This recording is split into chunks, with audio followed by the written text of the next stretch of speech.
Bonjour et bienvenue à l'Assemblée nationale. Vous avez pu le suivre, le vivre en direct sur LCP, événement politique de la rentrée. On va bien sûr revenir sur le vote historique qui a eu lieu à l'Assemblée nationale ce lundi 8 septembre 2025, puisque François Bayrou a engagé la responsabilité de son gouvernement, vote de confiance historique pour valider les orientations budgétaires de la France. Alors sous la Ve République, eh bien, c'est la 42e fois qu'un tel vote a lieu sur le fondement de l'article 49 alinéa 1 de la Constitution. Jusqu'alors, aucun de ces 49 alinéa 1 n'avait occasionné de chute de l'exécutif jusqu'à ce fameux 8 septembre 2025. Il est 15 h, la séance est ouverte. Autour, dans ces salons, il y a beaucoup de monde. François Bayrou monte à la tribune de l'Assemblée nationale pour sa dernière intervention.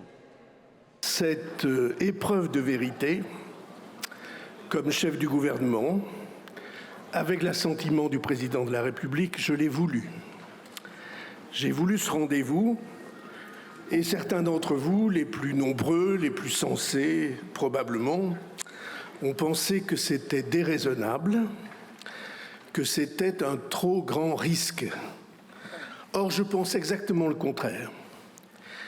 Le plus grand risque était de ne pas en prendre, de laisser continuer les choses sans que rien ne change, de faire de la politique comme d'habitude, de faire durer sans prendre les décisions qui s'imposent, jusqu'au moment où l'irréparable est là et où l'on arrive au bord de la falaise.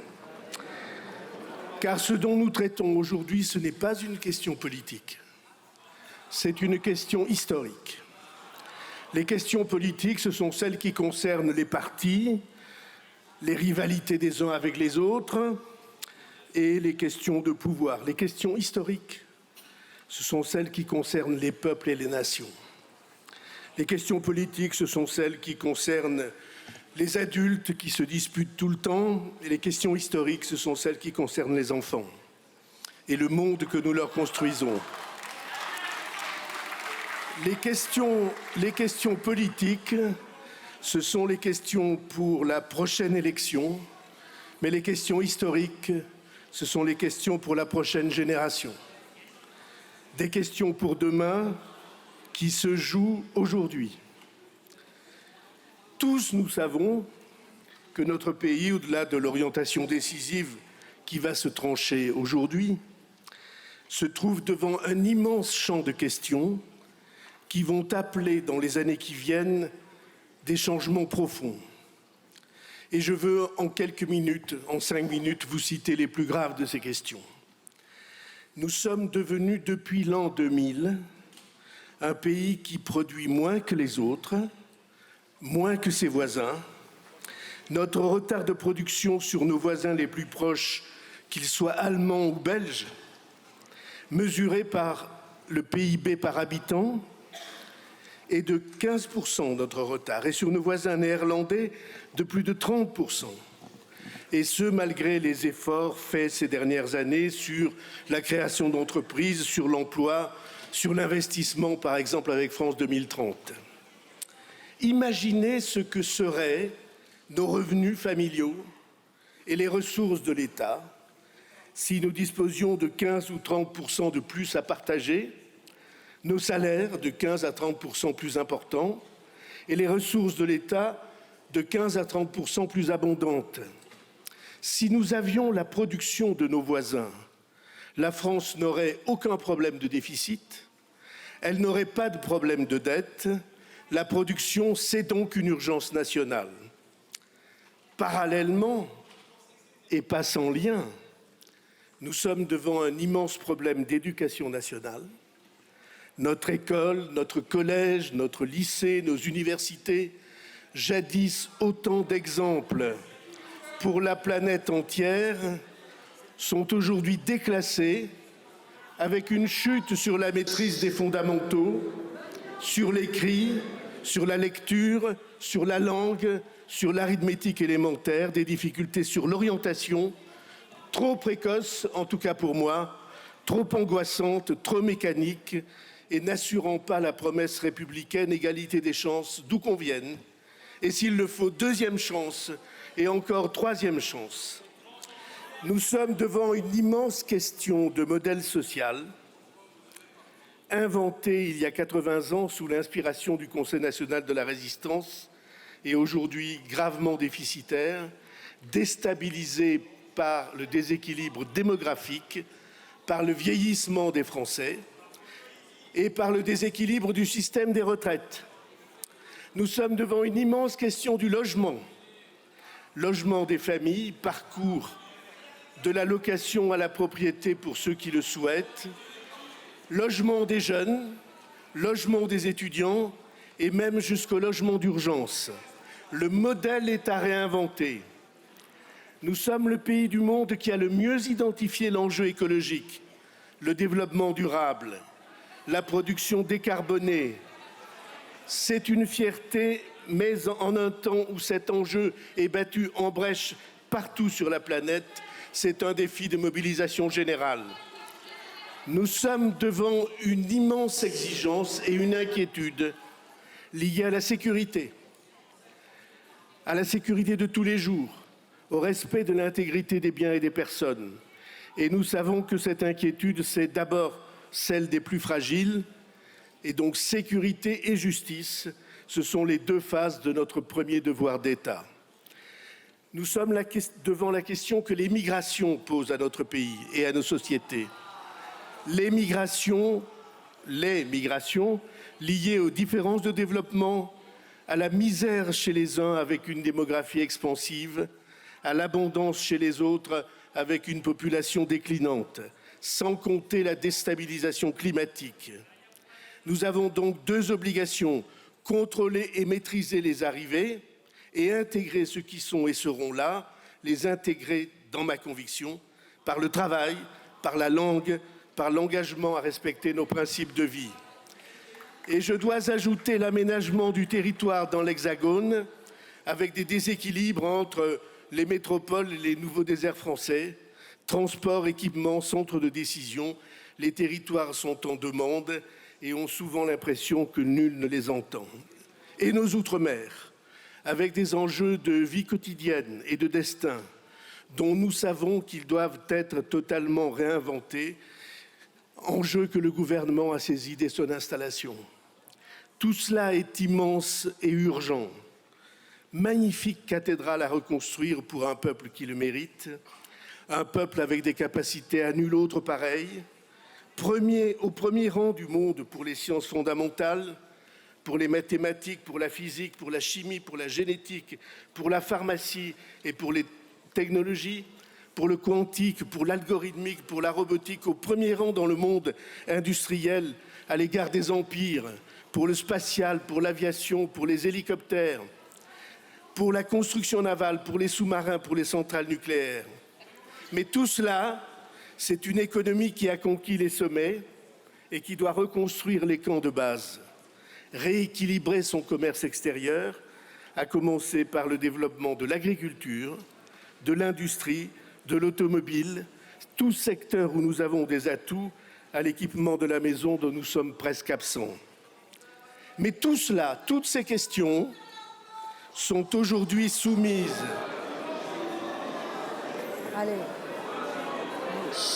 Ça me donne l'occasion de boire, c'est une bonne idée. Madame Chikirou, vous n'avez pas la parole. Merci de laisser Monsieur le Premier ministre s'exprimer. Mais tout cela, toutes ces questions sont aujourd'hui soumises à la question dont tout dépend, à la question vitale, d'urgence vitale, où notre pronostic vital est engagé, dont dépend notre État, notre indépendance, nos services publics, notre modèle social. C'est la question de la maîtrise de nos dépenses, la question du surendettement. Votre soutien, l'accord minimal sans lequel je ne pourrais pas poursuivre ma mission, je le demande à l'Assemblée nationale sur un seul point, mais décisif, le constat de la situation du pays. La France n'a pas connu de budget en équilibre depuis 51 ans. Depuis 51 ans, tous les ans, les dépenses s'accroissent, les déficits se répètent et les dettes s'accumulent. Tous les ans, Nous dépensons plus que nos ressources de l'année et souvent beaucoup plus. Alors cela se justifie bien sûr lorsqu'il faut passer des crises. La crise des subprimes, crise financière mondiale sous Nicolas Sarkozy, et l'incroyable succession de coups du sort depuis 2020, le Covid, la guerre en Ukraine, la crise énergétique, l'inflation et les menaces de tout genre. Mais nous dépensons, mais nous ne revenons jamais en arrière. C'est devenu un réflexe et pire encore une addiction. Les dépenses ordinaires du pays, les dépenses pour notre vie de tous les jours, pour les services publics, pour les retraites, pour rembourser nos feuilles de sécu, nous avons pris l'habitude de les financer à crédit, donc dépassement systématique de dépenses.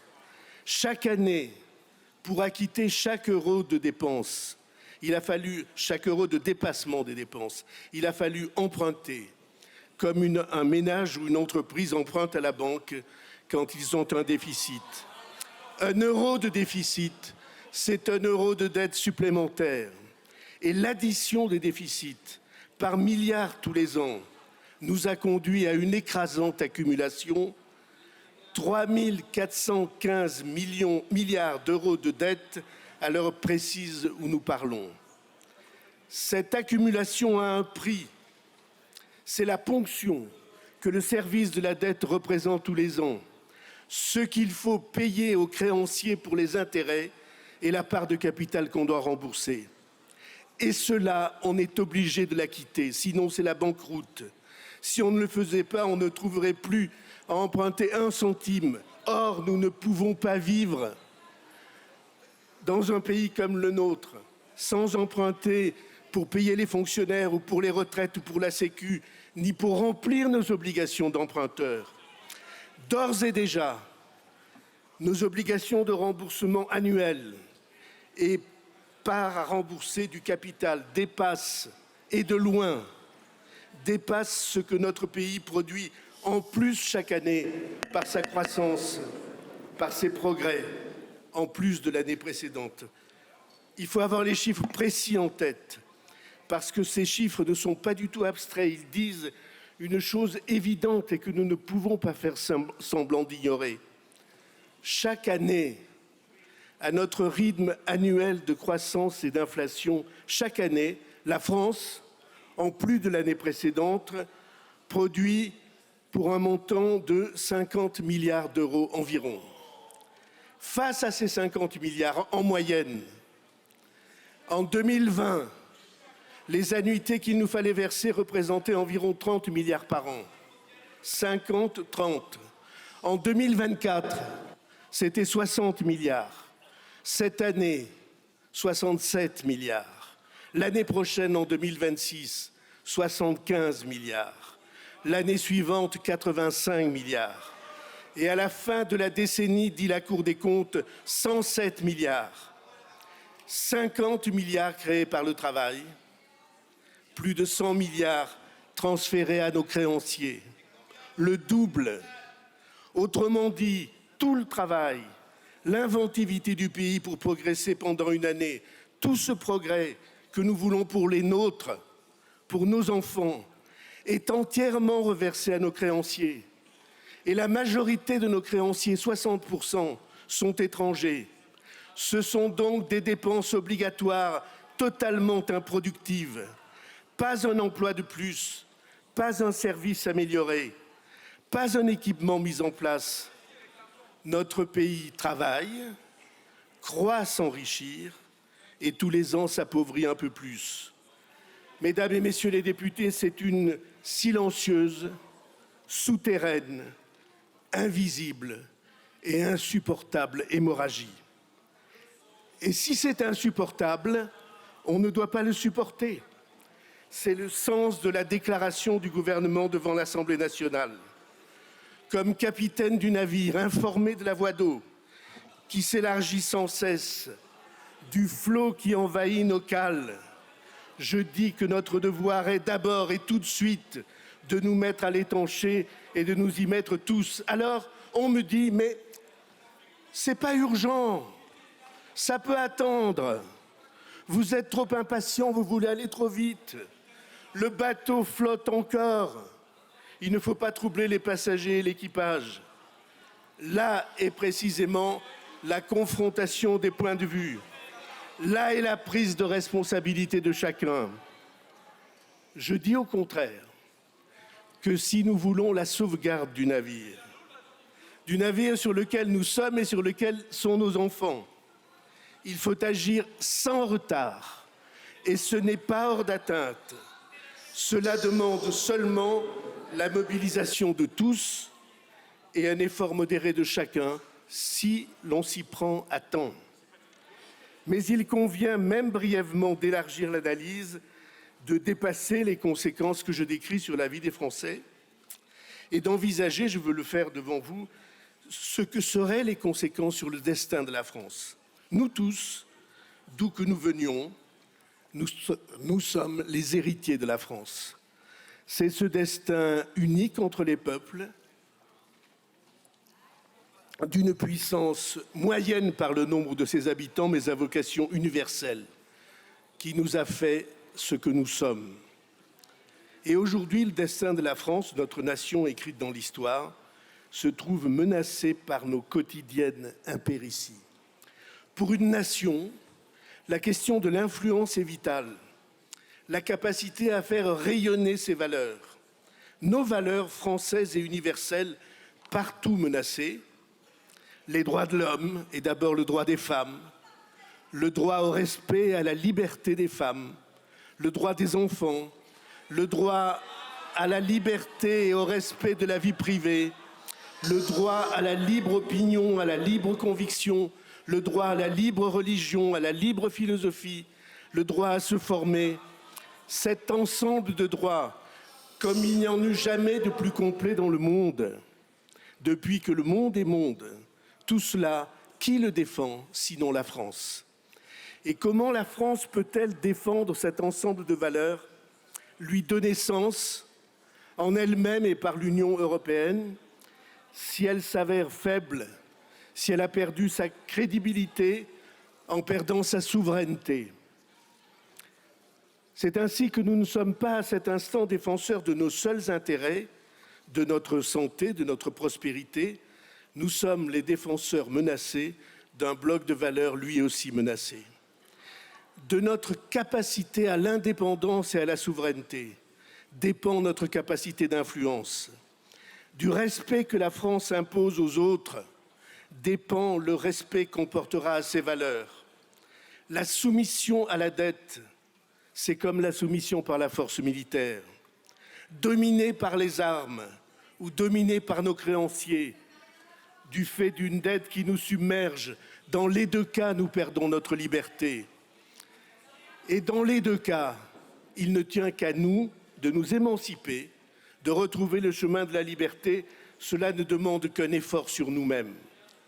C'est pourquoi la France, sous l'autorité du président de la République et par le vote des parlementaires, a choisi un plan d'équipement de ses armées, de ses hommes et de ses matériels, la loi de programmation militaire. Cette loi, vous le savez, il est nécessaire non seulement de la respecter, mais de l'abonder par des investissements complémentaires décidés en raison des dangers de toute nature auxquels notre pays et notre continent sont exposés. Ces investissements complémentaires nécessaires sont inscrits pour 3 milliards supplémentaires dès cette année dans le plan que nous avons présenté aux Français au mois de juillet. C'est pourquoi, de la même manière, le gouvernement propose un pays au pays un plan pour aller vers le désendettement, pour que la France échappe en peu d'années à l'inexorable marée de dettes qui la submerge. En 4 années, et c'est un délai raisonnable dans la vie d'un pays et de ses habitants, ce n'est pas que nous n'aurons plus de dettes, mais notre dette n'augmentera plus. Et voilà le plan. Atteindre en 2029 le seuil de 3% des déficits publics annuels, seuil à partir duquel la dette n'augmente plus. Et si la dette n'augmente plus, alors le travail des Français, leur inventivité, leur créativité, leur confiance retrouvée remettront le pays à flot et nous le croyons plus vite qu'on ne croit. Tout nous y invite, les technologies d'un monde qui va de révolution en révolution, l'intelligence artificielle, notre créativité intellectuelle, culturelle, artistique, notre recherche. Si nous savons nous libérer de ces chaînes qui nous entravent, alors tous les épanouissements seront ouverts aux Français d'aujourd'hui et aux générations qui viennent. Tout est prêt, tout est en germe, ne manque que la détermination de ceux qui veulent en sortir. Cela oblige à des efforts, mais des efforts modérés, je le disais, des efforts qu'un pays doit considérer supportables, dépenser un peu moins que ce qui était attendu ou programmé, freiner les dépenses, les étaler dans le temps, mais affirmer devant nos concitoyens et à la face du monde que si personne ne sera abandonné, ce sont d'abord et avant tout les plus jeunes d'entre nous dont nous devons nous occuper. J'ai été frappé des messages que j'ai reçus pour avoir évoqué les plus jeunes et le poids qui pèse sur leur génération. Ils portent, les plus jeunes, ils portent et vont porter pendant 20 ou 30 ans, ou davantage encore, le poids des milliers de milliards de dettes que leurs aînés ont contractées et qu'ils vont, eux, devoir endosser. Elles n'ont pas été contractées pour équiper le pays comme il aurait fallu, pour décider de leur avenir. Ces milliers de milliards de dettes ont été consacrées à éponger les dépenses courantes de la vie de tous les jours qu'un pays normal devrait assumer à chaque génération pour son compte. Depuis des décennies sur ce point, nous avons rompu le contrat de confiance entre générations qui est la base du contrat social. J'ai été frappé de vérifier combien les jeunes se sentent génération sacrifiée. Ils disent « nous n'aurons pas de retraite, la retraite ça sera jamais pour nous ». Et le double enjeu qu'ils rencontrent aujourd'hui, oui, je sais très bien que vous voulez qu'on augmente encore les charges sur leurs épaules. Eh bien, nous croyons exactement le contraire. Nous pensons qu'il faut les alléger de manière qu'ils soient libérés de l'esclavage dans lequel on les plonge.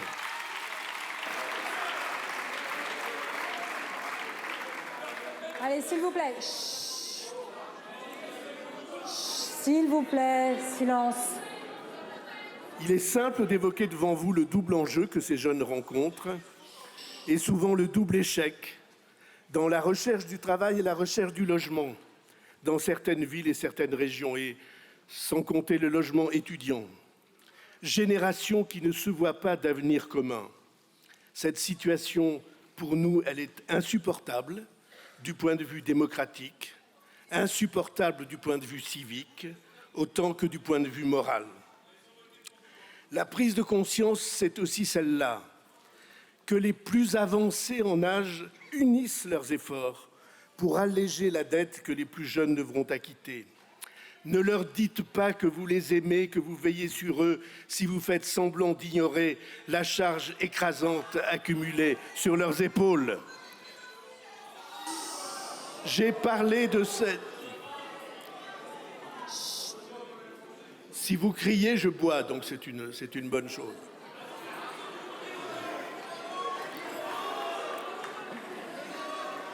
Allez, s'il vous plaît, mes chers collègues. Je viens de parler de prise de conscience. Allez. Et ayant vécu ces derniers mois cet exercice inédit et je crois sans précédent de transparence entre citoyens, j'ai vu la puissance des forces qui veulent qu'on continue à fermer les yeux. Alors certes, il y a un fait nouveau. Depuis quelques semaines, depuis que nous avons commencé ce travail, la première phrase de cela est devenue « Nous ne nions pas la situation ». Mais ils ajoutent aussitôt « Nous sommes en désaccord avec la méthode, avec les décisions prises, avec le rythme du désendettement, avec l'identification des causes, et nous combattrons cela de toutes nos forces, et c'est pourquoi nous voulons faire tomber ce gouvernement qui nous invite à l'effort ». Les uns disent, et ne croyez pas que j'ignore l'efficacité du discours, ce sont les immigrés qu'il faut mettre à contribution. Ce sont les étrangers qui sont la cause de tout. C'est auprès de cela que nous gaspillons notre argent et qu'il faut taper dans la caisse. Ou bien, variante de la part des mêmes, C'est l'Europe, nous nous ruinons à respecter nos engagements. 20 milliards là, 10 milliards ici, et en effet, c'est plus facile. Je suis d'accord, je l'ai dit, pour qu'on vérifie mesure par mesure s'il y a des anomalies, des injustices au détriment de nos compatriotes. J'ai pris la décision d'intervenir à ce sujet cette semaine sur l'aide médicale d'État pour faire entrer dans la norme le rapport présenté par Claude Évin et Patrick Stefanini. Et j'ai été heureux qu'ils rappellent que c'est le premier gouvernement qui prend en compte leur rapport depuis 2 ans qu'il a été déposé. Mais j'ai entendu des voix qui disaient « tout ça nous soulève le cœur ». En tout état de cause, l'addition des économies est très loin de représenter un ordre de grandeur à la dimension du problème. Ou bien, autre discours, ce sont les riches qu'il faut faire payer. Et là encore, je ne sous-estime pas l'efficacité du discours. Bernard Arnault est devenu figure emblématique. Lui et ses semblables sont devenus les cibles emblématiques d'une pensée magique. Ils sont comme ces poupées vaudou dans lesquelles on plante des aiguilles pour les atteindre, j'imagine, au portefeuille. On m'accordera que je ne suis ni un défenseur attitré, ni un stipendié de ces réussites. Mais je n'oublie pas ce qu'elles font tous les jours pour le pays. L'excédent du commerce extérieur dans le secteur du luxe, c'est 40 milliards d'euros par an. Et la valorisation et l'image de la France qui contribue à l'industrie comme au tourisme représentent des dizaines de milliers d'emplois. Alors on nous dit qu'il suffit de prendre ce qu'ils ont, ou une large part de ce qu'ils ont, ou chaque année 2% de ce qu'ils ont, et les problèmes de la France seront réglés. On oublie 2 choses essentielles. La première est qu'un pays comme le nôtre a besoin d'investisseurs. Le 1% des plus hauts contribuables assume une large part de l'investissement privé dans l'appareil productif en France. Et on oublie une deuxième conséquence. Dans le monde de frontières ouvertes où nous vivons, ceux qui sont ciblés ont une réplique très simple et très immédiate. Ils déménagent. Ils ont pléthore de pays où ils peuvent trouver un refuge fiscal. En Europe même, le Luxembourg, la Belgique, les Pays-Bas, pour les entreprises, demandez à nos voisins britanniques. Ils ont décidé de taxer les étrangers qui étaient exonérés de fiscalité. Ceux-là ont déménagé. La conséquence immédiate a été l'explosion du prix de l'immobilier à Milan. Mentionnons au passage, et François Hollande le sait bien, que ce type de fiscalité est interdit par le Conseil constitutionnel, qu'il a depuis longtemps déclaré confiscatoire et donc inconstitutionnel.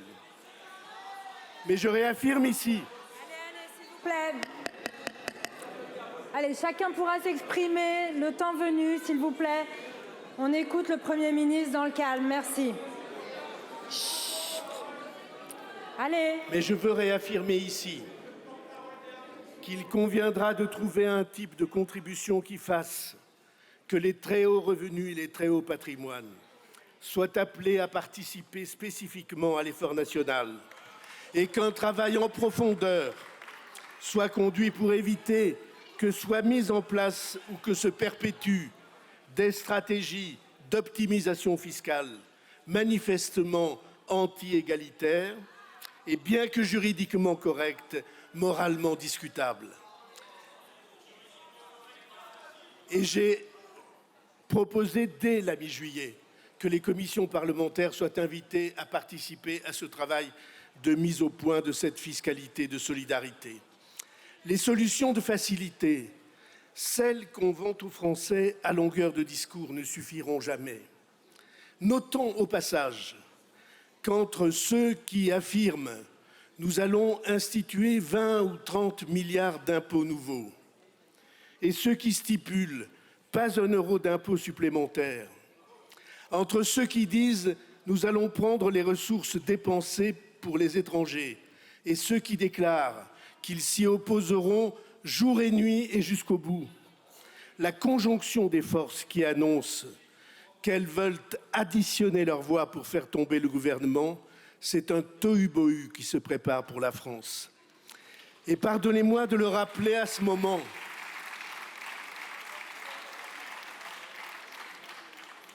le problème, la menace, le risque pour la France demeurera entier. Parce que, mesdames et messieurs les députés, vous avez le pouvoir de renverser le gouvernement, mais vous n'avez pas le pouvoir d'effacer le réel. Le réel demeurera inexorable. Les dépenses continueront d'augmenter plus encore. Et le poids de la dette déjà insupportable sera de plus en plus lourd et de plus en plus cher. Il n'y a donc qu'un seul chemin pour que notre pays s'en sorte.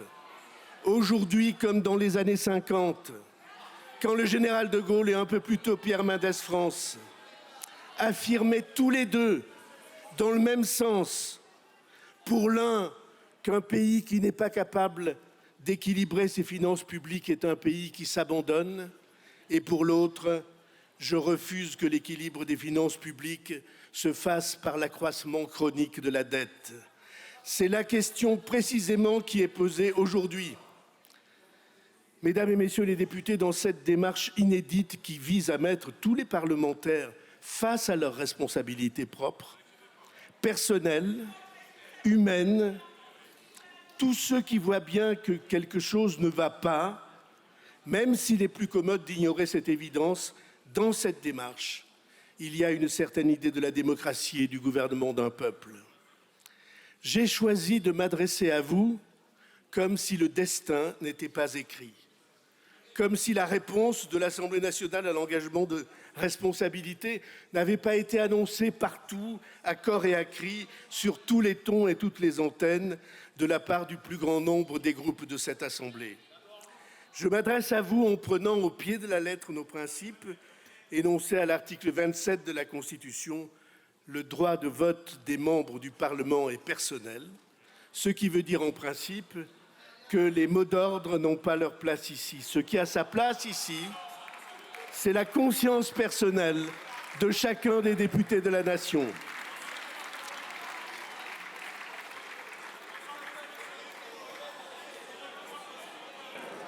Tous les partis politiques qui ne font pas partie du gouvernement. S'il vous plaît. S'il vous plaît. Tous les partis politiques qui ne font pas partie du gouvernement ont annoncé leur décision de renverser ce gouvernement. Exploit tout relatif, permettez-moi de le signaler, puisque ce gouvernement est sans majorité, ni majorité absolue, ni majorité relative, gouvernement dont la chute irrévocable, je le sais bien, était annoncée depuis la première minute de son existence. Je veux apporter ici une précision. J'ai une haute idée des mouvements politiques. Je me suis engagé quand j'avais à peine plus de 20 ans dans celui auquel j'adhère encore aujourd'hui. Je ne l'ai jamais quitté. Je l'ai défendu quand nous n'étions qu'une poignée à y croire encore. Je l'ai porté envers et contre tous. Et je suis fier de la génération de responsables qui m'entourent aujourd'hui.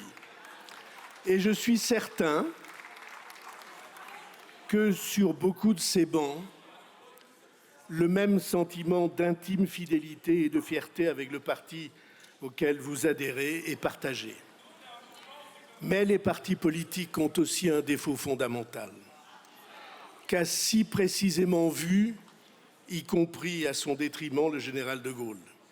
C'est que leur logique, toujours, les conduit à la division. C'est une malédiction que nous vérifions à cet instant. Notre pays a le plus urgent besoin de lucidité, il a le plus urgent besoin d'unité, Et c'est la division qui menace de l'emporter, qui menace son image et sa réputation. Les forces politiques qui annoncent qu'elles vont faire tomber le gouvernement, ce sont les forces politiques les plus opposées entre elles, celles qui se désignent comme ennemies, celles qui sont incompatibles par les idées autant que par les arrière-pensées et qui échangent d'un bout à l'autre de l'hémicycle les injures et les mises en cause. Ce qu'elles préparent,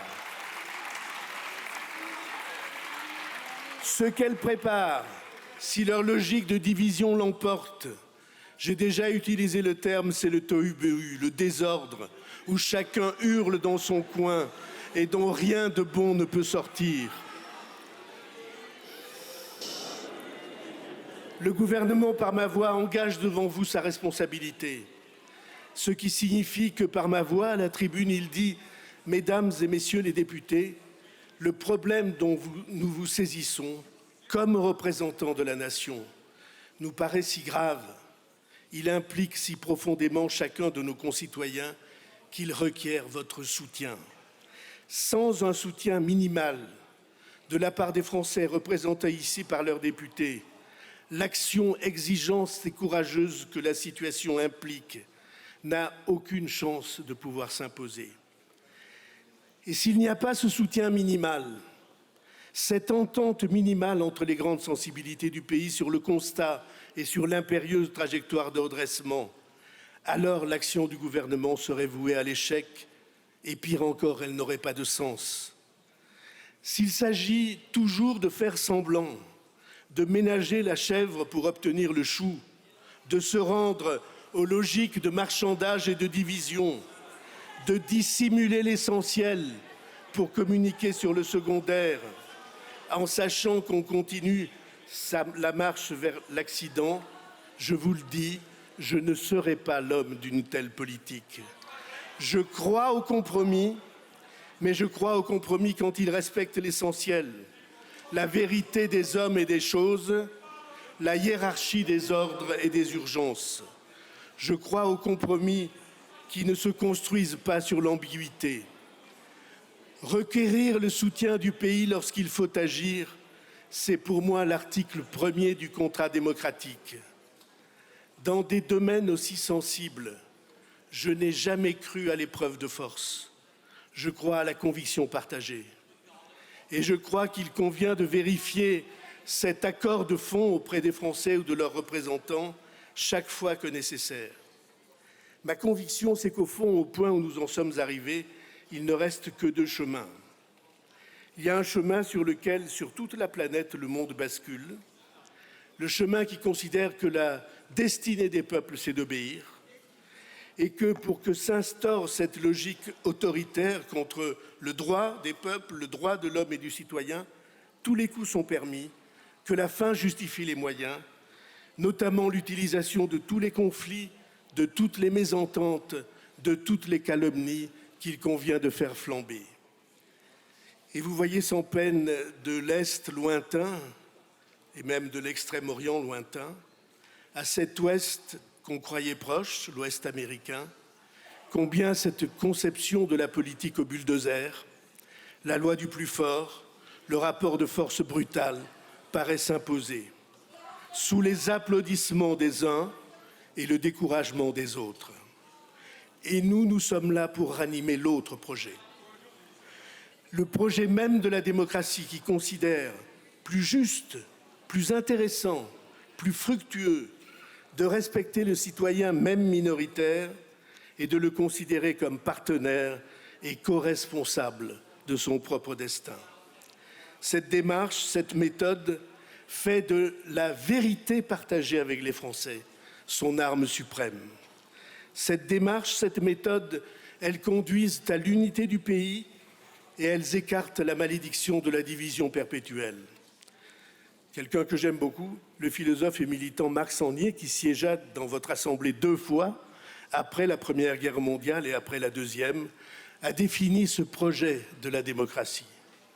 La démocratie est l'organisation sociale qui porte à son plus haut la conscience et la responsabilité du citoyen. la conscience, c'est-à-dire la plus juste et la plus lucide compréhension des choses et des événements, et la responsabilité, c'est-à-dire l'engagement. Nous, citoyens, nous ne sommes pas là pour être condamnés soit à obéir, soit à la révolte. Nous sommes là pour prendre notre part du destin, les yeux ouverts et la vérité comme boussole. Nous sommes, nous le savons tous, un peuple qui s'interroge, non pas seulement sur son avenir, sur l'avenir du monde et de la planète, mais sur le chemin que l'on peut emprunter pour construire cet avenir. Ce que dit, mesdames et messieurs les députés, ce que dit le moment que nous vivons, c'est qu'il y a un chemin, et c'est le seul pour la France, celui de la vérité partagée et du courage qu'on choisit ensemble. Je vous remercie. Voilà pour cette déclaration, cette dernière déclaration de François Bayrou à l'Assemblée nationale. Le Premier ministre applaudi par les députés de son camp, hué par ses opposants. Après lui, les orateurs des 11 groupes politiques représentés dans l'hémicycle se sont exprimés pour donner leur position de vote. Et au sein d'une même formation politique, eh bien, les positions ont parfois été diamétralement opposées. Nous sommes convoqués ici à un rendez-vous que nous n'avons ni souhaité ni organisé. Nous n'ignorons rien de la gravité de la situation financière, économique, sociale et politique dans laquelle notre pays se trouve, ni du tragique de l'époque qui menace en toute chose et à chaque instant d'ébranler le monde tel que nous l'avons connu. Mais il n'est qu'un responsable à la crise, à la débâcle, au désordre de notre pays. Le président de la République et avec lui ces épigones aveugles dont vous êtes, Monsieur le Premier ministre, le premier apôtre. Un président battu, dont la politique disqualifiée dans les urnes, nous a conduits dans la passe dans laquelle nous sommes. La responsabilité politique, c'est l'obligation morale et publique des dirigeants de rendre les comptes sur leurs actes. Vous aimez la vérité? La voici. Emmanuel Macron n'a cessé d'abîmer le pays, d'appauvrir les pauvres, d'enrichir les riches, de tourner le dos à l'avenir qui n'est plus que la somme de ces petites lâchetés, de ces grands renoncements, sacrifiant l'école, l'hôpital, l'écologie, notre souveraineté. Vous nous demandez de partager avec vous le constat de la situation financière du pays. Je vous confirme le bilan accablant du macronisme en la matière. En 2017, le déficit était en dessous des 3%. Il est à plus de 5,2% aujourd'hui. La protection sociale était excédentaire. La voici déficitaire et la dette a augmenté de 1 000 milliards. La vie est curieusement faite. 40 ans à dénoncer la dette et à peine 8 ans à la creuser comme jamais. Monsieur le Premier ministre, vous ne ferez pas aujourd'hui de votre défaite une victoire. De l'absurde, un haut fait. Du vide politique, l'étoffe d'un destin. Non. Ce vote auquel vous vous soumettez n'est pas un acte de courage, c'est une dérobade. Que dis-je? C'est une pantanolade. Face à l'adversité, vous vous résignez. Face à la difficulté, vous reculez. Face à la responsabilité, aujourd'hui, vous vous effacez. Dans le grand silence de l'été, nous pensions que vous prépariez le budget.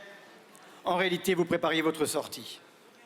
Derrière votre geste politique, solitaire et désinvolte, votre faux sacrifice en dissimule un vrai.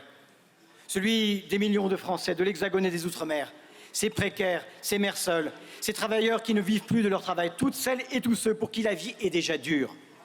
C'est sur leur dos, déjà courbés, hélas, que vous voudriez écrire votre légende, celle d'un futur roi qui aurait raison contre tous et pour qui la fin personnelle justifie les moyens publics et politiques. Et cela, Monsieur le Premier ministre, n'est pas qu'une erreur funeste, c'est une faute morale.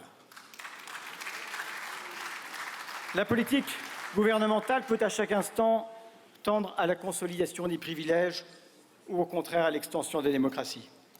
Elle peut être résignée à l'injustice ou animée d'une volonté irréductible de progrès.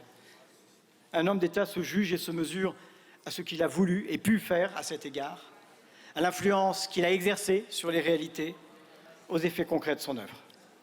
Alors non, Monsieur le Premier ministre, vous n'êtes décidément pas Pierre Mendès France, de sont cela les mots. Et après-demain, le 10 septembre, direz-vous comme Louis de Funès, dans la folie des grandeurs, en accordant la colère des Français, ils m'acclament. Vous voulez poursuivre dans l'errance et dans l'erreur. Car de quoi votre plan est-il le nom? Celui de la souffrance humaine, celui de l'injustice sociale, de l'inefficacité économique. C'est l'écrasement d'une croissance parmi les plus faibles d'Europe. C'est la restriction d'un pouvoir d'achat déjà atone. C'est l'augmentation promise du chômage. C'est l'abandon de l'impératif écologique. C'est l'étranglement des services publics. C'est ajouter de la crise à la crise. Il ne suffit pas d'être centriste pour être central. Triste destin que celui que vous promettez à notre pays. Madame la Présidente, mes chers collègues, nous, députés socialistes et apparentés, avons ces derniers mois exercé l'opposition comme on exerce le pouvoir, en responsabilité, en prenant des risques, en nous opposant chaque fois qu'il en allait des principes, chaque fois que se dessinait sous nos yeux l'union des droites, en faisant des choix parfois compliqués, en refusant de tenir a priori le compromis pour la part maudite de la politique, en ne perdant jamais de vue, surtout, les raisons de se battre, ni les hommes et les femmes pour lesquels nous nous battons ici. Monsieur le Premier ministre, vous n'avez pas été au rendez-vous. Nous n'avons eu que désinvolture, manœuvres dilatoires, fausses promesses et vraies trahisons.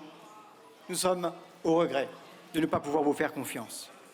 En votant aujourd'hui contre la confiance, les socialistes prennent la responsabilité d'affirmer qu'ils sont prêts, avec la gauche et les écologistes, à gouverner et à rechercher dans un même élan la stabilité politique et la justice fiscale, sociale, territoriale. Nos choix ne sont pas les vôtres, mais ils sont ceux des Français. Pas le travail, le capital. Pas les jours fériés, les héritiers. Pas le ruissellement, la redistribution. Pas les PME, les multinationales. Pas la récession, la relance. Nous proposons un autre chemin, celui des peuples qui refusent la résignation et regardent plus loin que leur chaîne. Aux Français les plus modestes, lassés du sacrifice sans horizon, nous disons le droit de vivre de leur travail. La baisse de la CSG que nous voulons, c'est 900 € de plus par an pour un salarié au SMIC, 1 500 € pour un couple gagnant 1 920 € chaque mois.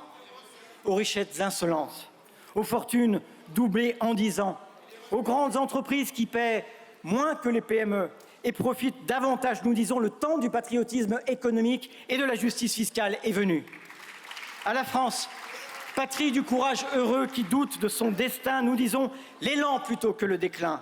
Un plan de relance réveillera nos territoires, réanimera nos usines, soutiendra l'hôpital, les écoles, préparera l'avenir. À l'histoire, enfin, qui nous regarde, nous disons oui, nous réduirons les déficits et la dette, mais sans écraser les existences. Ce n'est pas la vie qu'il faut taxer, c'est l'injustice qu'il faut abolir. Ce soir, nous ne passerons pas sous la tutelle du FMI. Les cartes vitales ne cesseront pas de fonctionner et la politique ne sera pas projetée hors de son orbite. C'est un nouvel horizon qui s'ouvre pour la gauche et pour le pays. À ceux qui nous font reproche de vouloir exercer le pouvoir et pensent que gouverner, c'est trahir, je réponds: exercer les responsabilités, c'est être fidèle au contrat qui nous lie, aux électeurs qui espèrent de la gauche un changement dans leur vie, aux classes populaires qui ont conscience de leurs intérêts, qui ne peuvent se payer le luxe d'attendre l'hypothétique délivrance d'une nouvelle élection, qui préfèrent l'action même imparfaite au verbe s'il est impuissant et qui savent qu'un pas en avant vaut plus que 1000 programmes. À ceux qui nous disent « il n'y a pas de majorité », je dis qu'il en existe une dans le pays. La majorité des vies difficiles, la majorité absolue des Français qui disent leur colère et leur refus d'une politique qui depuis 8 ans ne se préoccupe pas d'eux. Je dis qu'il en existe ici la majorité des députés élus dans l'élan de Front républicain, tenus à une seule exigence et une seule promesse, ne rien céder à l'extrême droite. Députés du socle commun, je m'adresse à vous. Si vous aimez la République, demeurez fidèles à ce serment. Si vous aimez la France, entendez le pays qui souffre. Si vous aimez la démocratie, acceptez le désir de changement des Français. Oui, c'est désormais à la gauche arrivée en tête de gouverner. À celles et à ceux qui veulent assumer leur responsabilité de prendre l'initiative.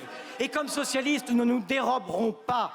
Nous n'avons qu'une existence, servir, avec une autre politique, mais aussi une autre méthode.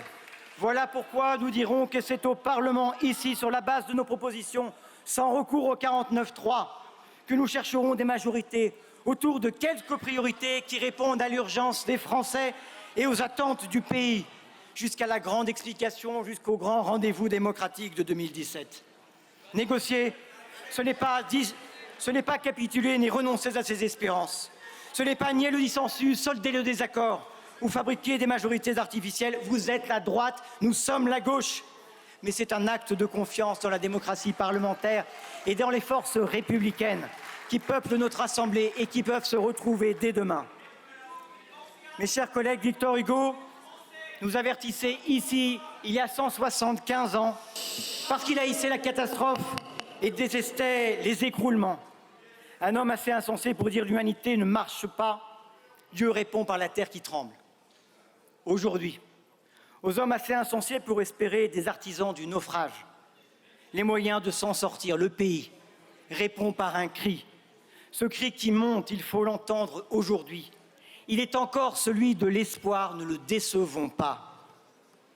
De là où il est temps au président de la République de faire son devoir plutôt que de céder à son bon plaisir.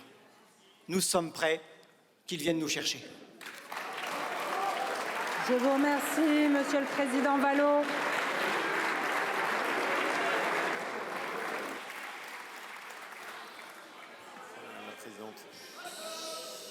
S'il vous plaît. De la même façon, merci de quitter l'hémicycle en silence pour que Monsieur le Président Wauquiez puisse s'exprimer. Madame la Présidente, Monsieur le Premier ministre, Mesdames et Messieurs les ministres, chers collègues, nous y revoilà. Nous y revoilà donc, moins de 9 mois après, un nouveau gouvernement est à nouveau sur le point de tomber. Et à chaque étape, nous enfonçons encore un peu plus notre pays dans la voie de l'instabilité. Quelles que soient nos opinions sur tous ces bancs, quelles que soient nos convictions, personne ne peut s'en réjouir. Si nous sommes ici, c'est parce que nous aimons la République. Si nous sommes ici, c'est parce qu'à travers notre engagement, nous voulons contribuer à la reconstruction de notre pays, parce que nous aimons la France. Et nous ne pouvons que ressentir de la tristesse face à ce qu'est en train de devenir la politique française. Je me souviens, lorsque je suis entré ici pour la première fois, l'émotion que j'avais en entrant dans cet hémicycle sacré de ce qu'est la politique de notre pays. Ici où des voix se sont fait entendre, celle d'Aristide Briand, le père de la laïcité, celle de Jules Ferry, celle de Georges Clemenceau, celle de Charles de Gaulle, celle de Philippe Séguin. Aussi différents soient-ils, ils portaient tous et ils incarnaient une part de la noblesse de ce qu'est la politique française. Cette politique que nous aimons, nous la voyons être rongée aujourd'hui, à nouveau par ces vieux démons. Les vieux démons, ce sont ceux de l'instabilité. L'instabilité dans l'histoire de notre pays n'est jamais quelque chose que nous devons prendre à la légère. L'instabilité dans l'histoire de la démocratie française a souvent failli emporter notre République. N'oublions pas qu'ici, à l'époque de la 4e République, les gouvernements tombaient les uns après les autres et la démocratie était menacée. Le général de Gaulle a redonné à la France sa stabilité avec les institutions de la 5e. Son Premier ministre, un des meilleurs premiers ministres que la France ait connu, Georges Pompidou, est resté 6 ans aux responsabilités. Et cette durée lui a permis d'inscrire son action dans le temps long. Et nous, au cours des 2 ans qui viennent de se succéder, nous avons connu 4 premiers ministres. L'instabilité politique, pour ceux qui s'amusent de tout cela, vous feriez bien de vous rappeler à quel point c'est un poison économique. Il y a dans le même temps ici, où pendant que sur l'Assemblée nationale, certains s'amusent de tout cela, cherchent à en profiter, utilisent des invectives et des cris qui tiennent maintenant lieu de délibération en vue du bien commun, il y a dans notre pays des artisans, des commerçants, des professions libérales, des entreprises, des salariés qui, eux, savent le prix que l'on paye quand on déstabilise économiquement notre pays et ses institutions.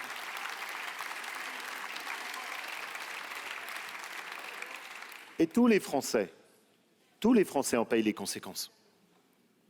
Le déficit, le surendettement, la désindustrialisation, l'insécurité, l'immigration hors de contrôle. Nous en sommes au point où la France s'endette maintenant à des taux supérieurs à ceux de la Grèce, Monsieur le Premier ministre. Oui, vous avez raison de nous alerter là-dessus. Et nous en sommes en même temps, et les deux symboles sont redoutables, de ce qu'ils disent, de ce qu'est le déclin de notre pays, où des narcotrafiquants versent maintenant des aides sociales aux habitants de nos cités. Dans cette période, il y a quelqu'un qui agite tous les désordres parce qu'il espère en profiter.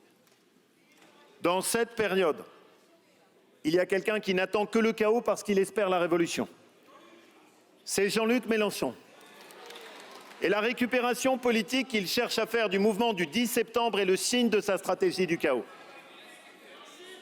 Et je le dis aujourd'hui plus que jamais, l'extrême gauche est le premier danger politique pour la République française. LFI avec Jean-Luc Mélenchon est le premier danger politique pour notre République. Et avec les députés de la droite républicaine, nous serons le premier barrage face à cette menace. Nous n'accepterons jamais qu'un gouvernement comporte des députés de la France insoumise. Nous n'accepterons jamais que se mette en place ici le programme funeste du nouveau Front populaire. Et cela vaut évidemment pour un gouvernement socialiste qui prônerait ou porterait ce programme. Monsieur le Premier ministre, j'en viens maintenant à la question qui nous est posée. Celle du redressement budgétaire de notre pays. Il nous est arrivé d'avoir des différends et nous nous en sommes toujours expliqués avec franchise. Et de la même manière, quand vous avez posé le diagnostic de la situation budgétaire, je vous ai immédiatement apporté mon soutien.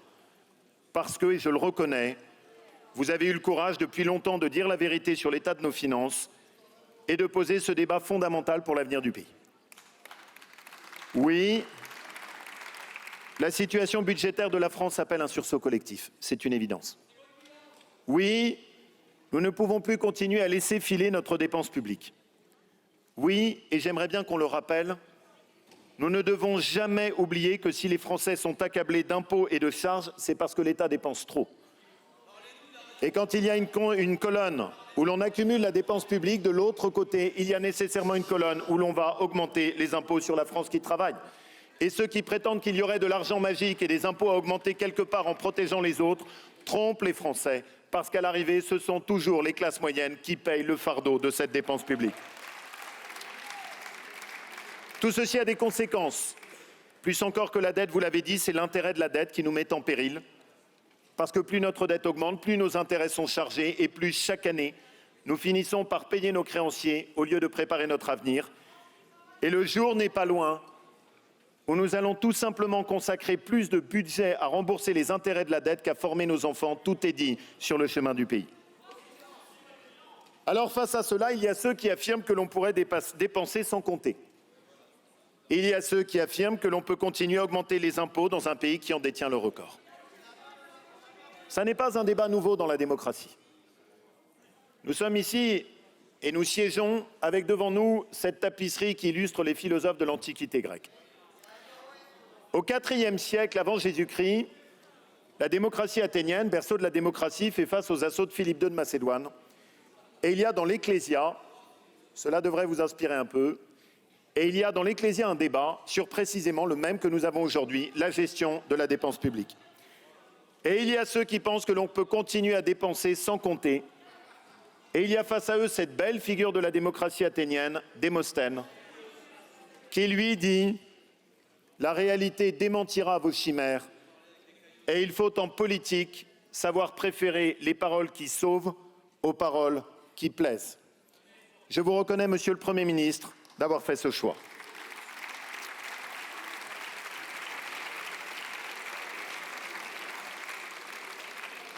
Et inlassablement, au cours des mois qui se sont écoulés, les députés de la droite républicaine vous ont fait des propositions. Pas pour qu'il y ait moins d'économies, mais pour qu'il y ait plus d'économies.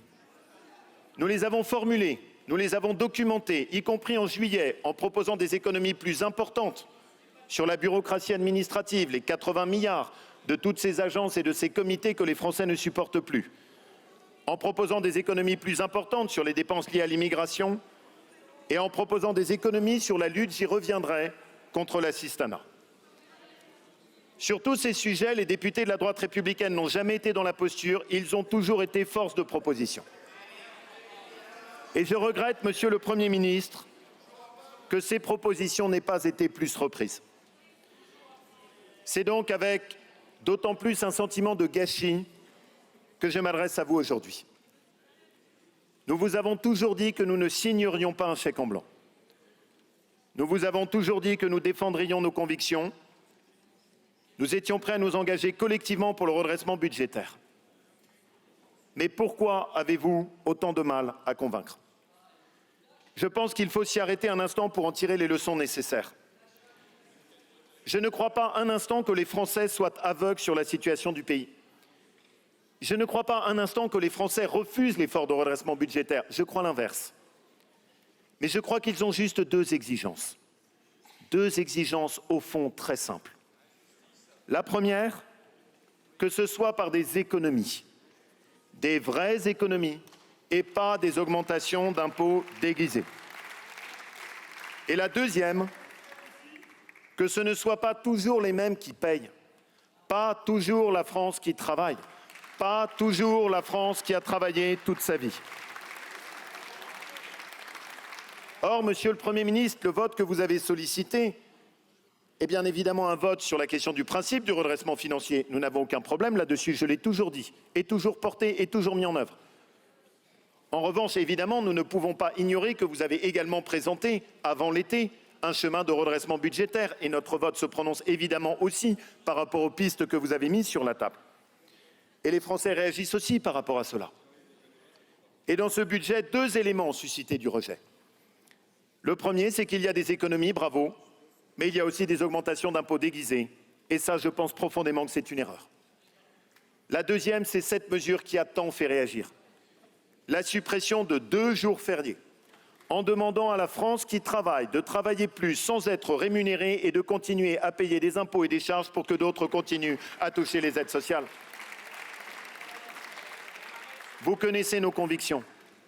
Nous ne pouvons pas faire du bien à la France en faisant du mal aux Français qui travaillent. Vous connaissez nos convictions, Monsieur le Premier ministre. Nous avons proposé que plutôt que de supprimer 2 jours fériés, on s'attaque aux 365 jours fériés de ceux qui ne travaillent pas et qui profitent du système et de l'assistanat.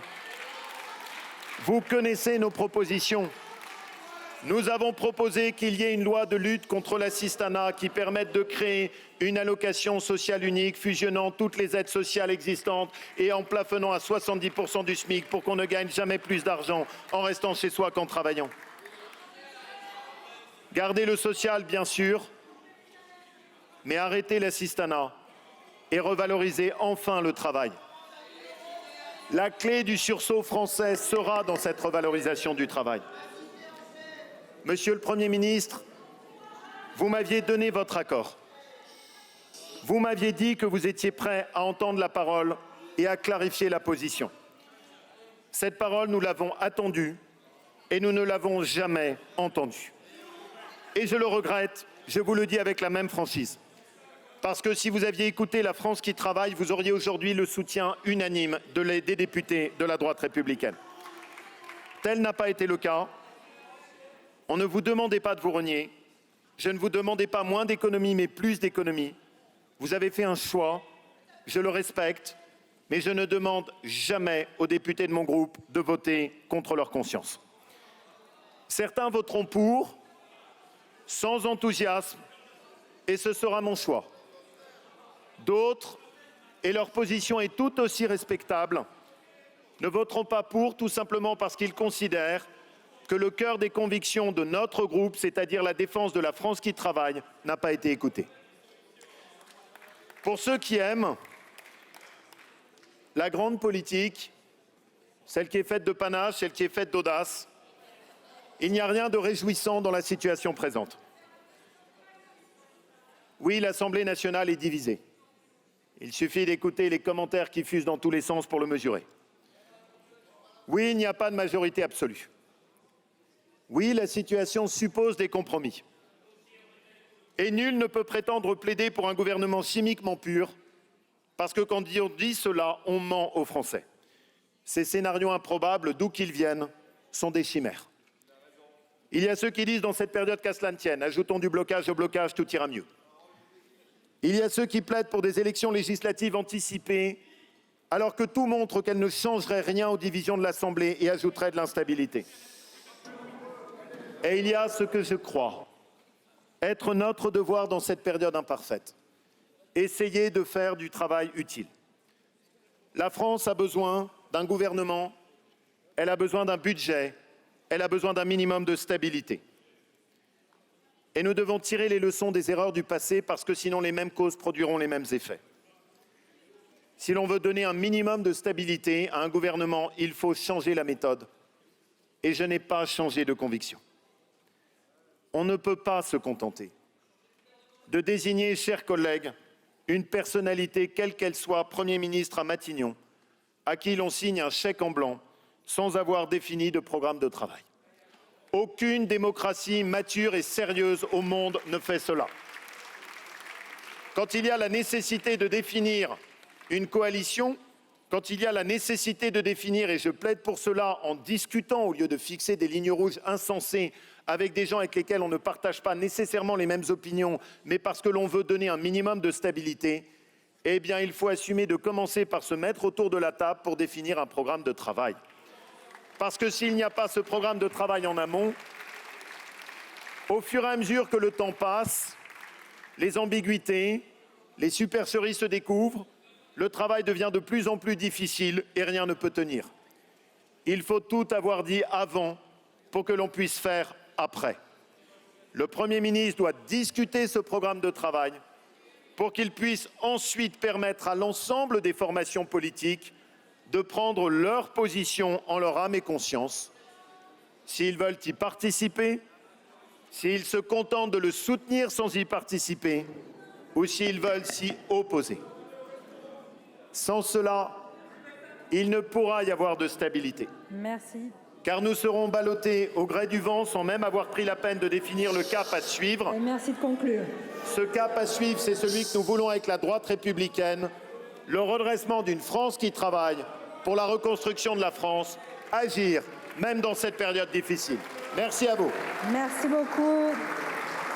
Merci, Monsieur le Président Wauquiez.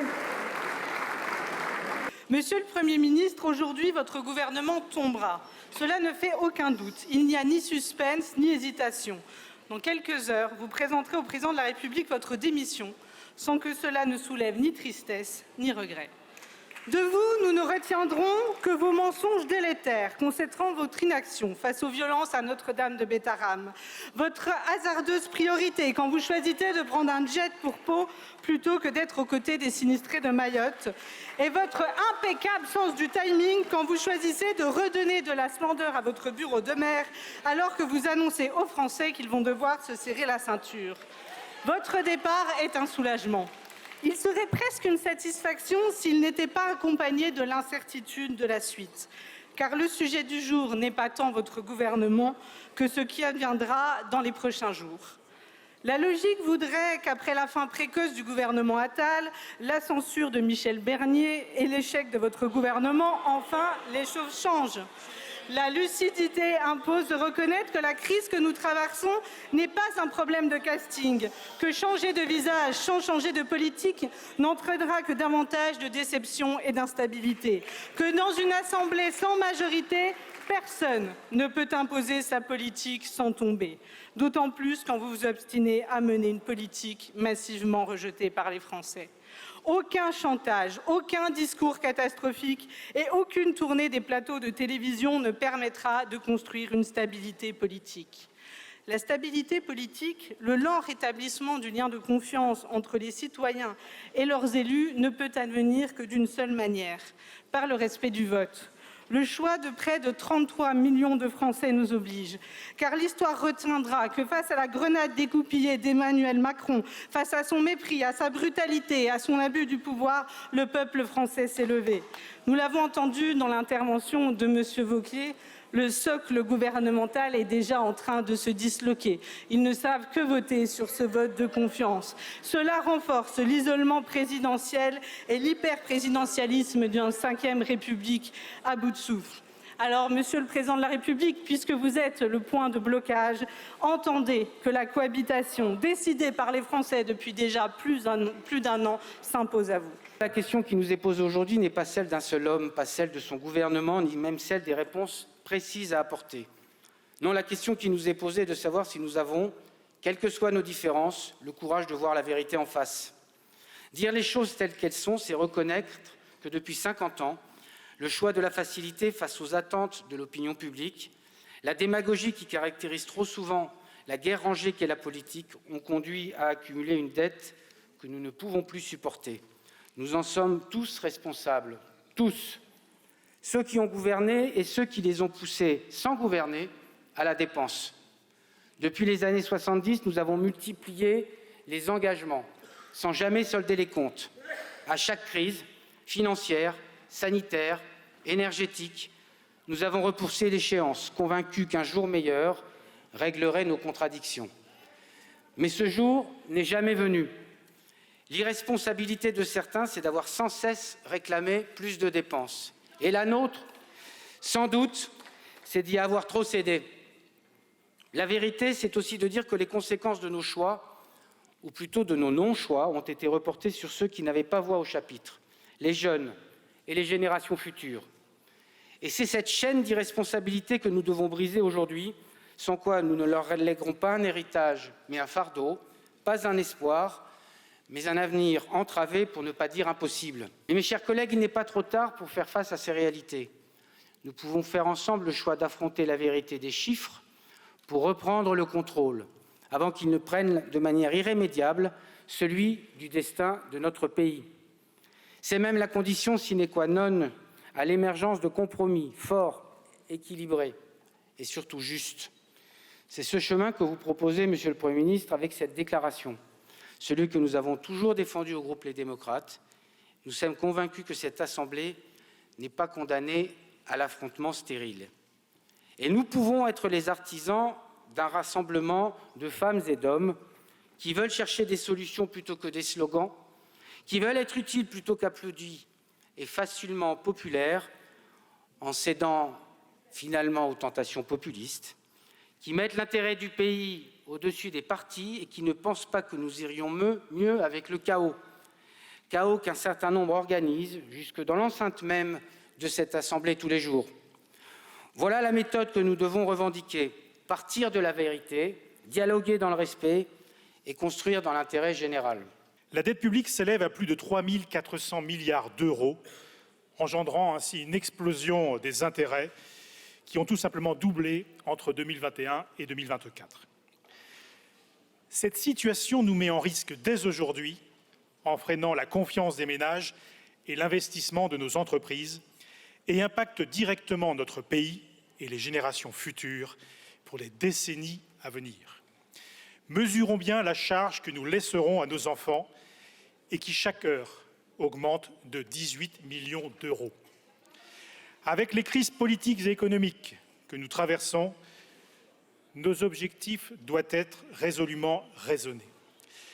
Pendant les 2 prochaines années, nous nous devons de ne pas aggraver une situation déjà catastrophique. La Cour des comptes l'a dit elle-même, chaque année perdue supplémentaire impliquerait des efforts futurs plus importants et plus douloureux. C'est certain, le temps que nous perdons aujourd'hui, nous le payerons demain. Enfin, nos enfants le paieront. Ne cherchons pas le budget miracle qui contenterait les desiderata de tous, il n'existe pas. Ne nous égarons pas non plus dans une guerre des générations. Tel que nous partons, nous décevrons tout le monde sans exception. Gardons bien à l'esprit que si nous ne faisons rien, nous aurons des jeunes qu'on endette à outrance, des actifs étouffés par le poids des cotisations et des aînés dont on ne finance ni l'autonomie ni la dépendance. Viendra le jour où notre pays devra engager de profondes réformes structurelles et assumer des choix courageux pour sortir d'un modèle hérité du XXe siècle, aujourd'hui inadapté à notre démographie et à notre économie. Alors, nous pourrons conduire les transformations indispensables attendues par les Français. Ce moment n'est pas encore venu. Pour autant, la France ne peut pas laisser sa situation budgétaire continuer à se dégrader. Pour s'en convaincre, il suffit de regarder autour de nous les dégâts économiques d'une année de nos querelles politiques stériles. Il devient crucial de prendre des mesures pour assurer la bonne conduite des affaires de la nation, et ce, dès aujourd'hui. Pour qu'un effort soit accepté, il doit être compris. Aussi, je salue l'exercice de responsabilité et de transparence du Premier ministre aujourd'hui, ainsi que ceux de son prédécesseur, qui chacun à leur tour ont porté un discours de vérité, indépendamment de l'impopularité de celui-ci. Les 43 milliards d'euros qu'il nous faut trouver pour le budget 2025 servent à enclencher une dynamique, à renverser une tendance pour proposer une autre trajectoire financière à nos concitoyens comme à nos partenaires. Pour qu'un effort soit accepté, il doit être partagé. Aussi, dans un esprit de responsabilité, le groupe Horizon et Indépendants a travaillé à des propositions réalistes, sans dépenses populistes ni recettes fantaisistes. Je dis bien sans dépenses populistes ni recettes fantaisistes. Êtes-vous prêts de votre côté, chers collègues, à prendre un tel engagement? L'effort doit être collectif, c'est vrai. Mais en premier lieu, l'État devra se montrer exemplaire en diminuant son coût budgétaire à travers des simplifications dans la continuité du travail engagé par le ministre de la fonction publique, Laurent Marcangeli. Nous ne trouverons pas ces milliards présumés sous les matelas de l'État, comme le prétendent certains populistes. Mais nous nous devons de montrer l'exemple et de mettre fin à des dépenses inutiles. Chez Horizon, notre ligne directrice n'a jamais varié. Nous l'assumons, nous devons dépenser moins et travailler plus. En effet, nous croyons qu'il est avant tout indispensable de réduire la dépense publique. Soyons honnêtes, le cercle vertueux des dépenses publiques est devenu un cercle vicieux dont nous n'arrivons plus à sortir. Nous croyons aussi en la valeur travail et à la nécessité de travailler plus et à être plus nombreux à le faire. Ce n'est pas un gros mot que de dire que la prospérité collective vient de l'emploi. Ce n'est pas un gros mot non plus que de dire que l'emploi est aujourd'hui le meilleur moyen de sortir d'une précarité trop souvent subie. Comme tous ici, nous nous refusons de voir notre pays s'enfoncer dans l'inaction, parce que nous mesurons quotidiennement l'exaspération et l'inquiétude de nos concitoyens de l'Hexagone et des Outre-mer, et parce que notre pays ne peut pas apparaître fragilisé dans un contexte international de grand désordre. Nous voulons agir maintenant et concrètement avec des femmes et des hommes qui, disons-le simplement, ne pensent pas comme nous, mais qui partagent l'urgence de la situation et ne parient pas sur le blocage ou le chaos. Il me semble que réaliser des économies sans casser la croissance, renforcer l'efficience de nos politiques publiques, simplifier nos organisations, faire contribuer équitablement nos concitoyens à l'effort de redressement, encourager le travail, protéger les plus fragiles, garantir un service public de qualité ou préserver l'environnement sont autant de pistes qui, si elles font l'objet d'un dialogue franc, mais serein et constructif entre nous, peuvent, j'en suis sûr, nous conduire à élaborer des majorités de projets. Bien évidemment, nous n'ignorons pas les échéances à venir. Le temps des joutes politiciennes viendra et nous mettrons bien assez tôt tous en scène nos différences et nos désaccords permettant un choix éclairé aux Françaises et aux Français. Mais il est un temps pour tout. Soyons à la hauteur de la situation que personne n'a souhaitée, mais que nous mesurons tous avec gravité. Loin du fait accompli, le temps est au dialogue exigeant et à la construction responsable d'un compromis pour la France. C'est en ce sens que le groupe Lyot m'a donné mandat pour contacter les présidents de l'ensemble des groupes parlementaires qui ne souhaitent pas emprunter l'impasse chaotique d'une dissolution ou même d'une démission. Mesdames et messieurs les présidents de groupe, mes chers collègues, mesdames, messieurs les députés, à cette tribune et devant la représentation nationale, je vous renouvelle cet appel. Réunissons-nous et trouvons le chemin du compromis. Nous sommes prêts à y prendre toute notre part. Je vous remercie. Un acte vaut 5 dires, avait coutume de répéter Henri IV, l'un de vos héros. Faute de dire, vous posez un acte, celui de faire ce jour ce par quoi vous auriez dû commencer, demander au Parlement la confiance, comme le suggère la Constitution. Votre décision, courageuse à entendre certains, n'est en fait, à nos yeux, qu'un péché d'orgueil. Vous posez la question alors que vous connaissez la réponse. Vous n'avez ni la confiance d'une majorité de parlementaires et encore moins celle de la majorité du pays. Vous disiez en 2018, quand on porte un projet, si ce projet est fort et juste, on n'est jamais seul. Monsieur le Premier ministre, votre projet de budget 2026 n'est ni fort ni juste et vous êtes bien seul. Éternel fusible du président de la République, les premiers ministres de la 5e servent à le protéger. Tel le soldat Ryan, il vous faut sauver le président Macron. Vous serez donc ainsi le 4e en 3 ans à tomber pour épargner le responsable, le principal responsable de nos malheurs. Ce que vous proposez, toujours presser plus les salariés, les retraités, les chômeurs, les malades et épargner ceux qui se sont enrichis outrancièrement depuis 2017. L'écart entre la fortune des plus riches et les plus pauvres n'a jamais été aussi important depuis 30 ans. Et nous sommes convaincus, avec une majorité de Français, qu'un pays où les inégalités s'accroissent est un pays qui régresse. Votre discours crépusculaire, je dirais même apocalyptique sur la dette, est contredit par nombre d'économistes parmi les plus sérieux. Vous utilisez la dette pour effrayer les Français et proposer le pire budget de la Ve République. Pourtant, la dette peut être vertueuse si elle permet des investissements pour l'école, pour l'hôpital, les services publics, pour la réindustrialisation de la France et ainsi ouvrir une perspective d'avenir pour le pays. Vous avez balayé d'un revers de main toutes les propositions alternatives de notre groupe et toutes celles de nos collègues de gauche qui étaient orientées vers les urgences sociales et climatiques. Les Français l'ont dit en 2024 et le répètent à l'envi, ils souhaitent que l'on change de politique. Pensez-vous que l'appel pour le 10 septembre aurait eu un tel écho si votre politique n'était pas autant discréditée, rejetée et même détestée? Votre responsabilité personnelle est d'autant plus grande que vous, François Bayrou, avez été l'artisan de la victoire d'Emmanuel Macron en 2017, devenant ainsi son parrain et son tuteur. De plus, votre formation politique a été de tous les gouvernements. Elle a soutenu toutes les lois, tous les budgets, toutes les politiques qui ont tant abîmé la France. Et vous voudriez nous faire croire qu'il faut vous sauver, vous, pour éviter le chaos alors que vous en êtes l'un des ingénieurs. Vous semblez découvrir l'état de nos finances alors que vous n'avez eu de cesse de contribuer à les dégrader. Vous ne pouvez pas vous dédouaner de vos responsabilités et vous ne pouvez encore moins dire que vous ne saviez pas, vous qui avez 40 ans de politique derrière vous. Monsieur le Premier ministre, vous le savez, seuls les papes nouvellement élus découvrent les secrets du Vatican le jour de leur élection. Vous n'avez, après l'annonce de vos orientations budgétaires, entamé aucune discussion, aucune négociation et vous avez une nouvelle fois méprisé le Parlement.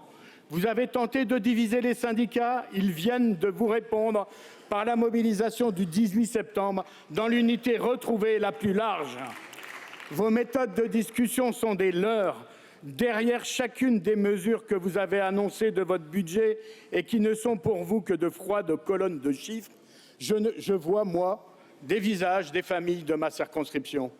Celles qui survivent en dessous du seuil de pauvreté, 15% des habitants de notre pays, 28% en Seine-Saint-Denis, 37% dans ma ville de Saint-Denis, et ce sont les chiffres de 2021. Depuis, la situation s'est aggravée. Vous êtes l'homme de ce record, jamais égalé depuis 1981. Derrière les petites pensions et les bas salaires, je vois ces personnes âgées qui ont travaillé toute leur vie et qui se voient désormais obligées de frapper aux portes des associations caritatives. Je vois des salariés renoncer aux petits plaisirs de la vie, mais parfois aussi à l'essentiel, à cause d'un pouvoir d'achat en berne, avec des salaires très loin de suivre l'inflation des prix de biens de consommation courante. Je vois ces étudiants obligés de se saigner aux quatre veines pour pouvoir étudier, manger ou se loger. Je vois des enseignants, des hospitaliers, des agents territoriaux souffrir parce que leurs salaires et leurs conditions de travail se sont dégradés. Je vois des travailleurs qui vivent dans l'angoisse d'un licenciement ou livrés à l'ubérisation et à la précarisation du travail. Et ce qui vaut pour ma circonscription vaut pour l'ensemble du pays, mais vaut encore davantage pour les Outre-mer. Là-bas, vie chère, bas salaire, chômage endémique, mépris des revendications, scandales environnementaux, survivance du colonialisme. Votre politique a aggravé la situation de nos concitoyens ultramarins. Monsieur le Premier ministre, votre budget est un condensé de mépris de classe. En voulant faire entrer la France à marche forcée dans le carcan de la mondialisation libérale, vous avez à la fois aggravé la situation économique et sociale et plongé le pays dans une crise démocratique. Mais depuis votre nomination, vous n'avez rien fait, rien pour rapprocher vos dires de vos actes. Vous aimez vous référer à Pierre Mendès France, mais, Monsieur le Premier ministre, si on se souvient de Mendès, c'est pour la fin de la guerre en Indochine, mais aussi pour le verre de lait dans les écoles. De vous, on se souviendra que vous avez augmenté les dépenses militaires et que dans la France d'aujourd'hui, des centaines de milliers d'enfants n'ont qu'un repas par jour. Monsieur le Premier ministre, pour conclure, ni Margaret Thatcher hier, ni vous aujourd'hui ne pouvez soutenir qu'il n'y aurait qu'une seule politique possible. Surtout pas avec ce bilan. Pour ce qui nous concerne, vous n'aurez pas notre confiance et nous continuerons d'agir et de proposer d'autres choix pour notre pays. Je vous remercie. Merci beaucoup, Monsieur le Président Peu. Pour la première fois sous la Ve République, l'Assemblée nationale est amenée à valider une lettre de démission. Vous en conviendrez, c'est un moment étrange et inédit qui, une fois de plus, dévalorise notre Assemblée. Vous avez décidé de partir en habillant votre démission d'une communication faussement habile qui se veut surtout une rampe de lancement pour une pseudo-candidature à l'élection présidentielle. Vous avez inventé la démission communication, mais personne n'est dupe. Vous quittez le pouvoir aujourd'hui sans avoir redressé ce pays que vous avez au contraire accablé. Vous nous tendez un piège rhétorique, une opposition entre prétendus vertueux d'un côté et irresponsables budgétaires de l'autre. Mais, Monsieur le Premier ministre, les Français ne confondront jamais les pompiers et les pyromanes. Vous êtes un pompier pyromane. Vous refusez la confiance n'est pas un signe d'irresponsabilité, c'est un devoir. Refuser la confiance à des irresponsables est un acte de courage. D'abord, irresponsable politique. Lorsqu'en juin dernier, derrière Emmanuel Macron, avec le renfort d'Édouard Philippe, Gabriel Attal, Xavier Bertrand, Valérie Pécresse et tant d'autres, vous avez bâti cette alliance des contraires, cette alliance de la honte, improbable, allant de LFI jusqu'à LR. Irresponsable par votre coup de force démocratique avec les partis de la Macronie, défaits dans les urnes, arrivés 3e aux législatives, mais qui ont continué à gouverner. C'est un déni démocratique inédit et majeur. Si le pays se retrouve aujourd'hui dans cette crise politique majeure, c'est d'abord, ne l'oublions jamais, à cause de cette alliance contre nature que M. Macron a voulu.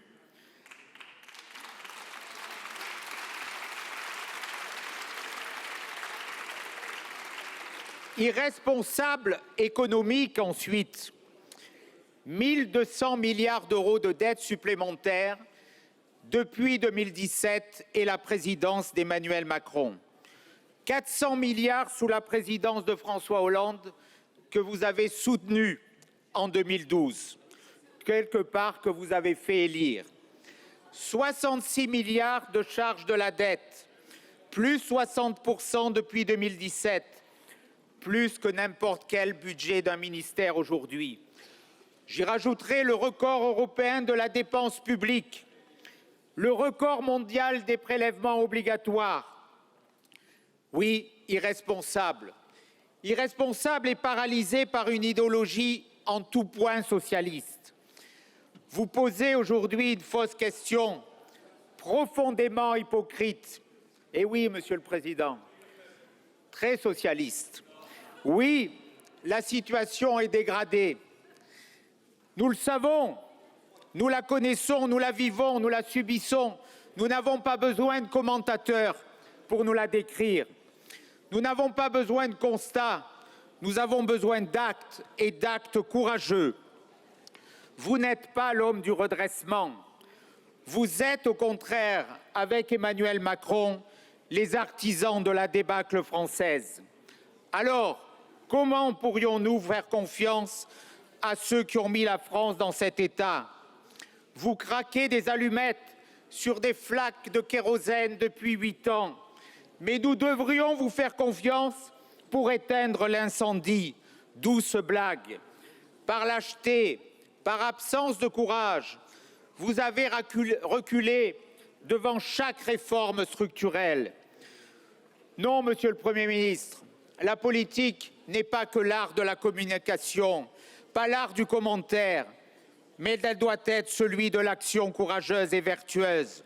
Le budget n'est pas une tribune morale, il est l'instrument de la vérité et du courage. Et sur ces deux plans, vous avez largement failli. Vous refusez aujourd'hui de regarder le mal en face. Vous cherchez des boucs émissaires à vos lâchetés. Les retraités d'abord, coupables de tous les maux auxquels vous voulez faire les poches. Quelle honte! Vous avez, de façon plus large, injustement pris tous les Français pour cible. Ce seraient eux qui seraient les dépensiers, alors que vous seriez le vertueux gestionnaire. Là aussi, quelle supercherie! Ce ne sont pas les Français qui sont responsables, mais ce sont bien tous ceux qui ont soutenu, fait élire et soutiennent Emmanuel Macron depuis 2017. Alors que vous vous enfoncez dans la 4e République, je vous appelle à revenir à la 5e. Son texte nous renvoie à l'article 5 qui octroie au président de la République un pouvoir d'arbitrage. Et dans ce cadre, à l'article 12 qui prévoit la dissolution de l'Assemblée nationale. La dissolution n'est pas un caprice. C'est un levier institutionnel pour sortir des blocages et permettre le fonctionnement démocratique, c'est-à-dire normal et fluide des institutions. J'entends dire ici et là qu'il n'y aura pas de dissolution parce qu'Emmanuel Macron n'y aurait pas intérêt. Mais ni les règles de la démocratie, ni la Constitution ne prévoient que le président de la République agisse par intérêt. Il doit agir par devoir, et en l'occurrence, dans l'intérêt supérieur du pays.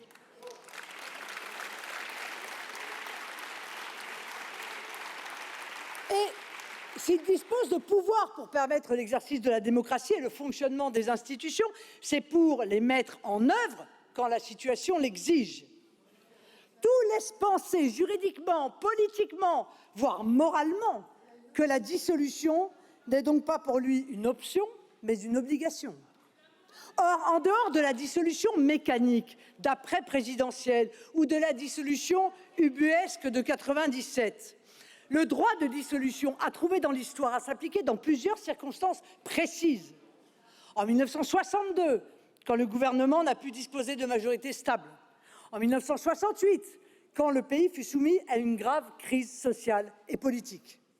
Au regard de la pratique constitutionnelle, il n'est pas illégitime de dire qu'en ce 8 septembre 2025, il n'y a pas une condition remplie, mais deux, et même davantage. 1.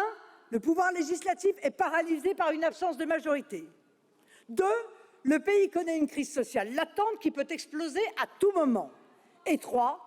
Il connaît une crise financière, le tout dans un contexte international instable et avec une guerre aux portes de l'Europe. Cet état de fait devrait suffire à dissoudre. Un grand pays comme la France ne peut pas vivre avec un gouvernement de papier, surtout dans un monde tourmenté et dangereux, dans un monde qui vit des révolutions technologiques et des basculements géopolitiques historiques qui réclament des décisions immédiates. En 2024, M. Macron n'a pas péché en prononçant la dissolution. Un président n'a jamais tort de s'en remettre au peuple. Le scrutin des européennes de 2024 était à ce point accablant pour la majorité qu'il pouvait et même qu'il devait dissoudre. L'erreur d'Emmanuel Macron ne fut pas de dissoudre, mais sa faute fut, entre les deux tours, de consacrer son énergie présidentielle et celle de ses amis politiques à fausser le fait majoritaire d'alternance qui se dégageait. Après une présidentielle, il y a un fait majoritaire qui s'exprime naturellement aux législatives qui suivent. Personne n'y trouve rien à redire. Cela s'inscrit dans une logique institutionnelle bien ancrée et permet au pays d'être dirigé et gouverné. Mais il arrive qu'en cours de mandat présidentiel, une élection législative voit émerger un fait majoritaire d'alternance. Tout autant, celui-ci doit être respecté, même s'il annonce et impose au président une cohabitation. Avec tous ses défauts, François Mitterrand, alors président en 1986, a laissé se constituer une majorité alternative de droite. Il en fut de même pour Jacques Chirac en 1997, avec cette fois-ci une cohabitation socialiste. Ces deux cas montrent que le président de la Ve République a le devoir de s'effacer devant le vote populaire qui s'exprime.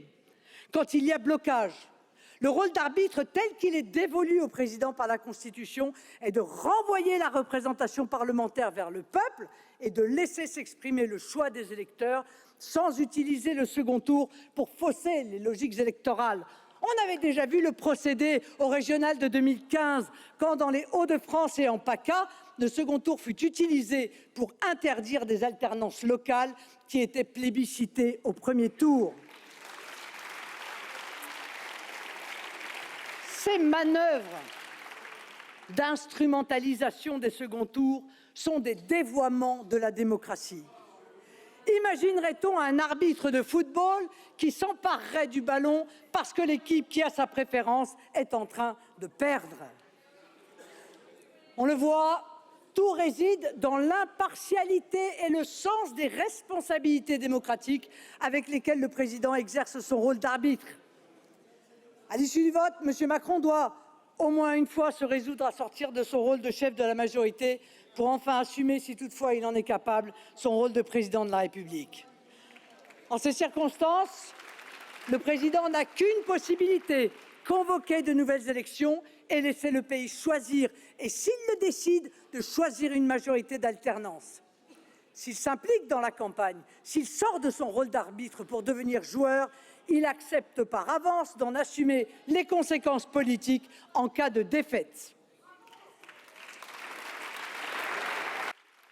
L'alternance n'est pas un gros mot. C'est une respiration normale de la démocratie. L'arbitrage, c'est revenir au peuple souverain. Laisser perdurer cette situation de blocage par des artifices mettrait le président en première ligne pour faire d'une crise parlementaire une crise de régime. Avec le mouvement du 10 septembre, LFI veut bloquer le pays. Sans dissolution, Emmanuel Macron bloque aussi le pays. Or, la France n'a pas besoin de blocage, mais au contraire d'un déblocage de la situation, pas d'un enlisement, mais d'un élan. Les forces de blocage macronistes ou LFI sont les seuls responsables de l'enlisement et du désordre. Enfin, la dernière raison pour laquelle Emmanuel Macron doit dissoudre ressort de l'esprit des lois. Il y a la loi, le texte de la loi, il y a aussi l'esprit de la loi et l'esprit des institutions. L'esprit des lois et notamment de la loi fondamentale constitutionnelle enjoint de ne rien faire qui puisse contrarier le fonctionnement des institutions. Si l'une d'elles dysfonctionne, c'est tout l'équilibre institutionnel qui vacille. Personne ne comprendrait que le président contribue à sa paralysie. Ces derniers jours, et encore à cette tribune, le Premier ministre a rappelé, et il a eu raison de le dire, que ce n'est pas des personnes ou des postes dont il s'agit. C'est de la capacité de notre pays à avancer en se parlant, en dialoguant. Et je veux saluer tout l'engagement du gouvernement depuis 9 mois pour y parvenir. Je veux saluer la volonté de transparence et de franchise qui a été celle du Premier ministre et de son gouvernement.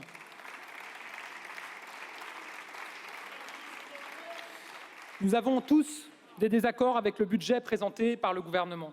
Sur les jours fériés, nous l'avons dit, tout travail mérite salaire et il n'est pas acceptable de demander aux Français de travailler 2 jours de plus sans rémunération supplémentaire. Mais pour autant, faut-il tout envoyer en l'air? Faut-il tout casser au risque de faire foncer la France dans le mur? Évidemment que non.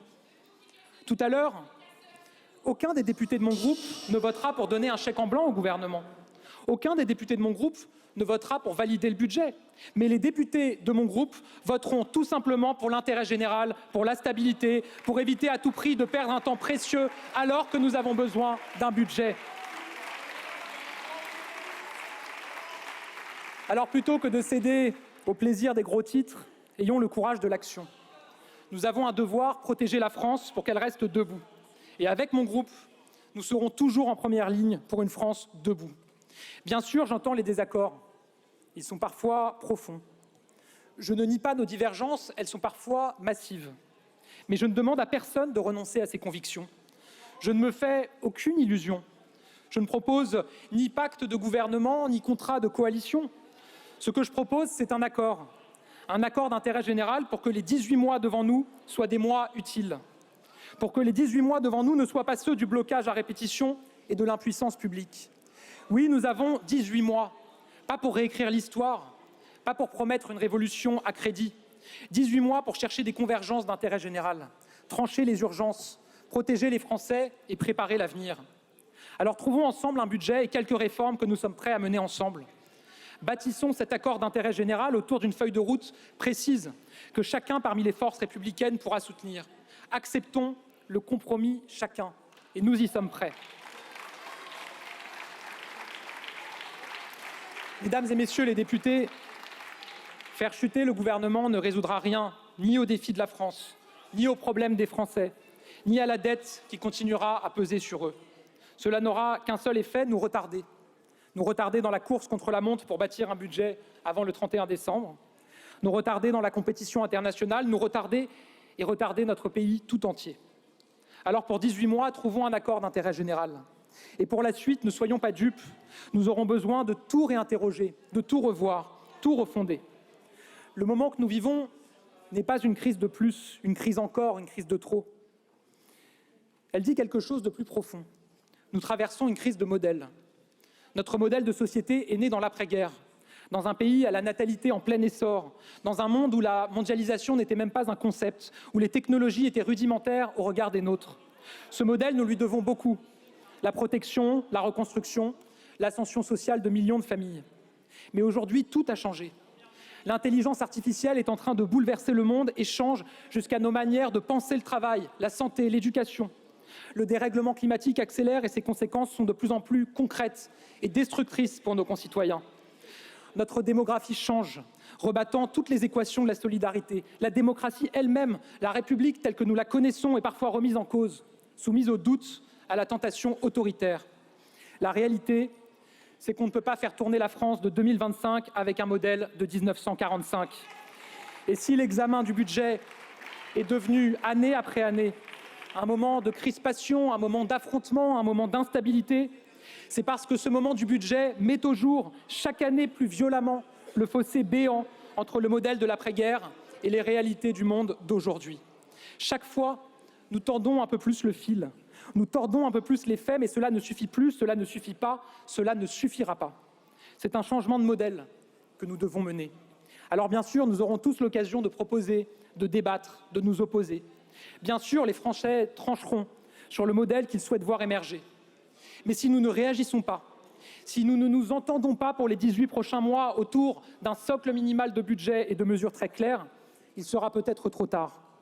Je crois dans la France, je crois dans les Français, je crois qu'un chemin d'espoir est possible. Évidemment, la situation que nous vivons est exceptionnelle dans l'histoire de notre pays. Et depuis les débuts de la Ve République, jamais l'Assemblée nationale n'avait été aussi morcelée. Mais si nous regardons nos voisins européens, notre situation n'a rien d'exceptionnel. Partout en Europe, des parlements aussi divisés sont élus et pourtant des majorités se forment, des accords se nouent, des gouvernements tiennent et fonctionnent. C'est un changement de culture profond pour notre pays vers la culture du compromis. Mais si nos voisins en sont capables, nous en sommes capables aussi. Nous en sommes capables et je le sais, parce que la France en a toujours finalement été capable. Parce que c'est un Conseil national de la résistance où communistes, gaullistes, démocrates chrétiens siégeaient côte à côte qui a fondé la sécurité sociale. Parce que c'est une Assemblée nationale sans majorité absolue qui a fondé les CHU et l'assurance chômage. C'est possible, la France l'a fait, nous l'avons fait, nous pouvons le faire encore. D'autant qu'il ne s'agit ici que d'une chose, bâtir un budget. Bâtir un budget et trouver pour 18 mois des convergences et un accord d'intérêt général. Faire chuter le gouvernement n'apportera rien, seulement un peu plus de défiance envers la politique et un peu plus de retard pour notre pays.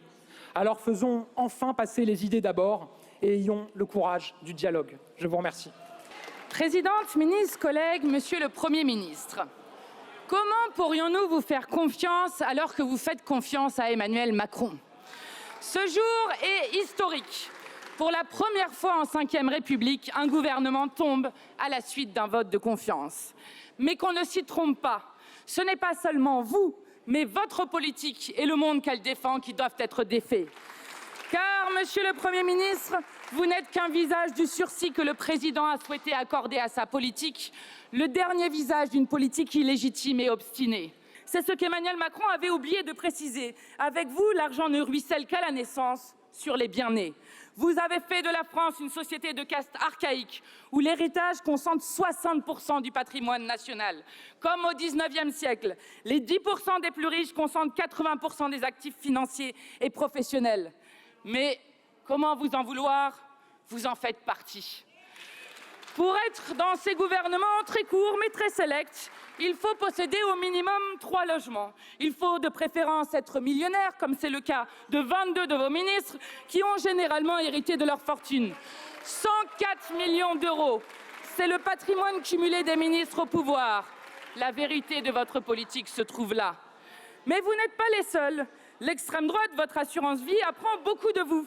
La Le Penny, qui a refusé par 8 fois de voter la censure de votre gouvernement et qui a empêché la discussion de la destitution d'Emmanuel Macron, la Le Penny pactise désormais avec les grands patrons. Elle promet que son programme raciste maintiendra les fondamentaux d'Emmanuel Macron. Voilà que se dessine la ligne de partage dans les grands choix qu'auront à trancher notre pays. Celui que nous proposons est connu. Diplomatie non alignée au service de la paix. Relance de l'économie par la consommation populaire, justice fiscale, nouveaux droits, investissement dans la bifurcation et l'adaptation écologique, passage à la 6e République pour mettre un terme au pouvoir d'un seul au détriment de tous. En face du macronisme à l'extrême droite, tous s'accordent sur la destruction des conquêtes sociales, les politiques climaticides, le statu quo sur la 5e République, le tout sécuritaire et le consensus islamophobe. L'alliance entre Macronie et Le Penny contre le progrès social humain a trouvé sa synthèse au ministère de l'Intérieur. En 1 an, Bruno Retailleau aura trouvé plus de temps pour tweeter sur chaque député insoumis que pour réagir au meurtre par l'extrême droite d'Aboubacar Cissé, de Hichem Miraoui ou de Jamel Benjabala. Gesticulation introuvable quand il s'agit d'un défilé de néo-nazis, de l'agression par les fascistes du compagnon d'un député, d'une chasse aux personnes noires en Creuse ou encore des 70 féminicides perpétrés sous son mandat. Aujourd'hui, ce n'est pas seulement un gouvernement qu'il nous faut renverser, mais un monde fondé sur l'inhumanité, la brutalité sociale et l'absence de solidarité. Vos ricanements quand une femme atteinte du cancer vous reproche la loi du plomb. Votre morgue, vos calculs byzantins pour vous maintenir coûte que coûte. Les Français n'en peuvent plus. Monsieur le Premier ministre, personne ne doute que le président fera surgir 1000 avatars pour vous succéder. À messieurs Darmanin, Le Cornu et tous ceux dont les appétits s'aiguisent à mesure que les places dans le radeau se libèrent, sachez que vous êtes les noms génériques d'une politique avec laquelle les Français veulent rompre. D'ailleurs, les génériques sont généralement moins chers que les originaux. Quant à vous, vous ne valez plus rien. Nous alertons solennellement. Tous ceux qui tenteront de sauver le soldat Macron tomberont avec lui. Les insoumis ne se vendront jamais pour une place dans des ministères. Monsieur le Premier ministre, vos passages en force ne passent plus. Ils atteignent leur apogée néocoloniale à l'encontre de nos concitoyens d'outre-mer. Le grand nombre s'est mis en mouvement. Rien ne l'arrêtera, ni le GIGN ou le RAID déployé en Guadeloupe, ni la CRS 8 envoyée en Martinique, ni encore l'armée en Kanaki, Nouvelle-Calédonie. Saccager les conditions de vie de ceux qui souffrent sans qu'ils opposent une résistance, c'est fini. Vous avez raison d'avoir peur. Le dégoût suscité par votre politique s'est donné rendez-vous le 10 septembre. Ce jour agit comme un formidable encouragement à l'action. Le mouvement aura obtenu une victoire avant même son commencement, la chute de votre gouvernement et la défaite de votre budget. À présent, il ne reste plus beaucoup d'options aux forcenés de l'Élysée. Le président ne souhaite pas changer de politique, alors il nous faudra changer de président. Ne lui en déplaise, en cette rentrée, la souveraineté populaire revient à la mode. le dégagisme aussi. Partez aujourd'hui, Monsieur Bayrou. Emmanuel Macron vous suit de près. Le peuple s'impatiente. Il a tout un monde à inventer. La parole est à Monsieur le Premier ministre.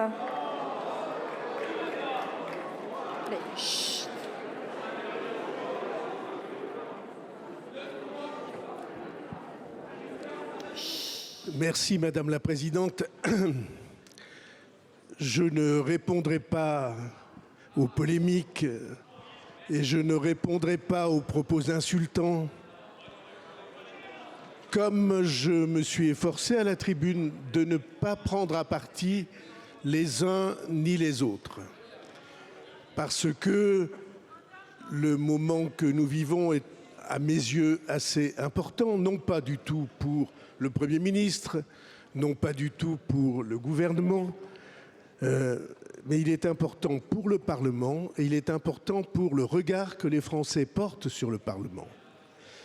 Je suis frappé par les messages que nous tous nous recevons d'une minute à l'autre et ces messages sont des messages profondément heurtés par la violence des propos et c'est le cas exactement pour l'ensemble de la vie politique. Je trouve que si nous pouvons, par notre attitude, essayer de sortir de cette image de violence et de mépris, nous rendrions service à la démocratie que nous défendons. C'est la première chose. Je voudrais dire une deuxième chose, parce que je n'ai pas cité à la tribune les membres du gouvernement, mais je veux simplement leur dire à chacune et chacun d'entre eux que ces 9 mois ont été pour le Premier ministre des mois de profond bonheur parce que nous avons réussi contre tous les pronostics à former une équipe dans laquelle il y avait beaucoup de poids lourds, beaucoup de solidarité, beaucoup d'amitié et qui n'a pas eu une seule crise, une seule tension pendant les 9 mois que nous avons vécus ensemble. Et c'est pas si facile si l'on voit la diversité des sensibilités qui étaient représentées dans le gouvernement et la force des personnalités qui les portaient. Je trouve qu'on a montré une image républicaine, honorable et active. Et donc, de ce point de vue-là, je voulais, au nom du gouvernement, remercier l'Assemblée nationale et, en tant que Premier ministre, remercier les membres du gouvernement. C'était la deuxième chose que je voulais dire. La troisième chose, il n'y avait qu'une question posée aujourd'hui. Est-ce que vraiment la situation du pays pouvait s'accommoder de divisions supplémentaires, de retards supplémentaires, de procrastination supplémentaire, ou bien est-ce que la situation du pays exigeait qu'on prenne acte de la gravité et de l'urgence des choses. On sait bien le résultat qui va être acquis, mais il ne sera pas acquis aujourd'hui. Il sera acquis dans les semaines et les mois qui viennent, au vu de l'évolution qui va être subie par notre pays si les choses ne tournent pas comme nous le voudrions, et du jugement qui va être porté sur la lucidité de la classe politique française, sur sa capacité à relever les défis et à provoquer ou à former une unité au service du pays. Je suis très heureux que nous ayons pu défendre au moins une vision qui est celle-ci. Un pays ne peut pas aliéner son indépendance et sa souveraineté, pas plus sur le plan militaire que sur le plan financier. Nous ne pouvons pas accepter la soumission à des dominants et pas la soumission non plus à nos créanciers. Nous sommes responsables de l'avenir, et notamment de l'avenir des plus jeunes. Avoir défendu pendant ces 9 mois cette vision et à la tribune cette volonté, pour nous tous, c'était un moment de vérité. Ce moment de vérité ne s'effacera pas. Un vote n'efface pas la réalité. Et c'est ce que nous avons ensemble tenté de reconstruire. C'est très important pour l'avenir. Et je suis heureux que nous ayons pu partager ce moment. Merci. Merci beaucoup, Monsieur le Premier ministre. Mes chers collègues, le Premier ministre ayant engagé la responsabilité du gouvernement, je vais mettre aux voix l'approbation de sa déclaration de politique générale. Le vote se déroulera dans les salles voisines de la salle de séance. Les bulletins de vote ont été placés dans vos pupitres. Le scrutin est annoncé dans l'enceinte de l'Assemblée nationale. Il est ouvert pour une durée de 30 minutes. Il sera donc clos à 18h50. La séance est suspendue. Et puis ensuite, eh bien, les députés sont allés voter dans les salons voisins de l'hémicycle avec leur bulletin, un code-barre et 3 positions de vote pour, contre, abstention. C'est l'heure de vérité. Voici le résultat du scrutin. Nombre de votants 573, nombre de suffrages exprimés 558, majorité absolue des suffrages exprimés 280, pour l'approbation 194, contre 364. L'Assemblée nationale n'a pas approuvé la déclaration de politique générale.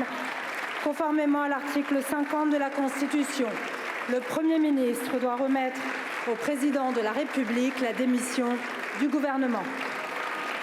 Voilà pour ce vote perdu. François Bayrou, qui devient donc le premier chef de gouvernement de la Ve République, a tombé sur un vote de confiance, scénario qu'il a lui-même provoqué initialement. Alors si vous voulez savoir qui a voté quoi très précisément, rendez-vous sur lcp.fr avec tous les détails, toutes les réactions, toutes les analyses. La suite au prochain épisode, la séance est levée. Très bonne suite de programme sur LCP.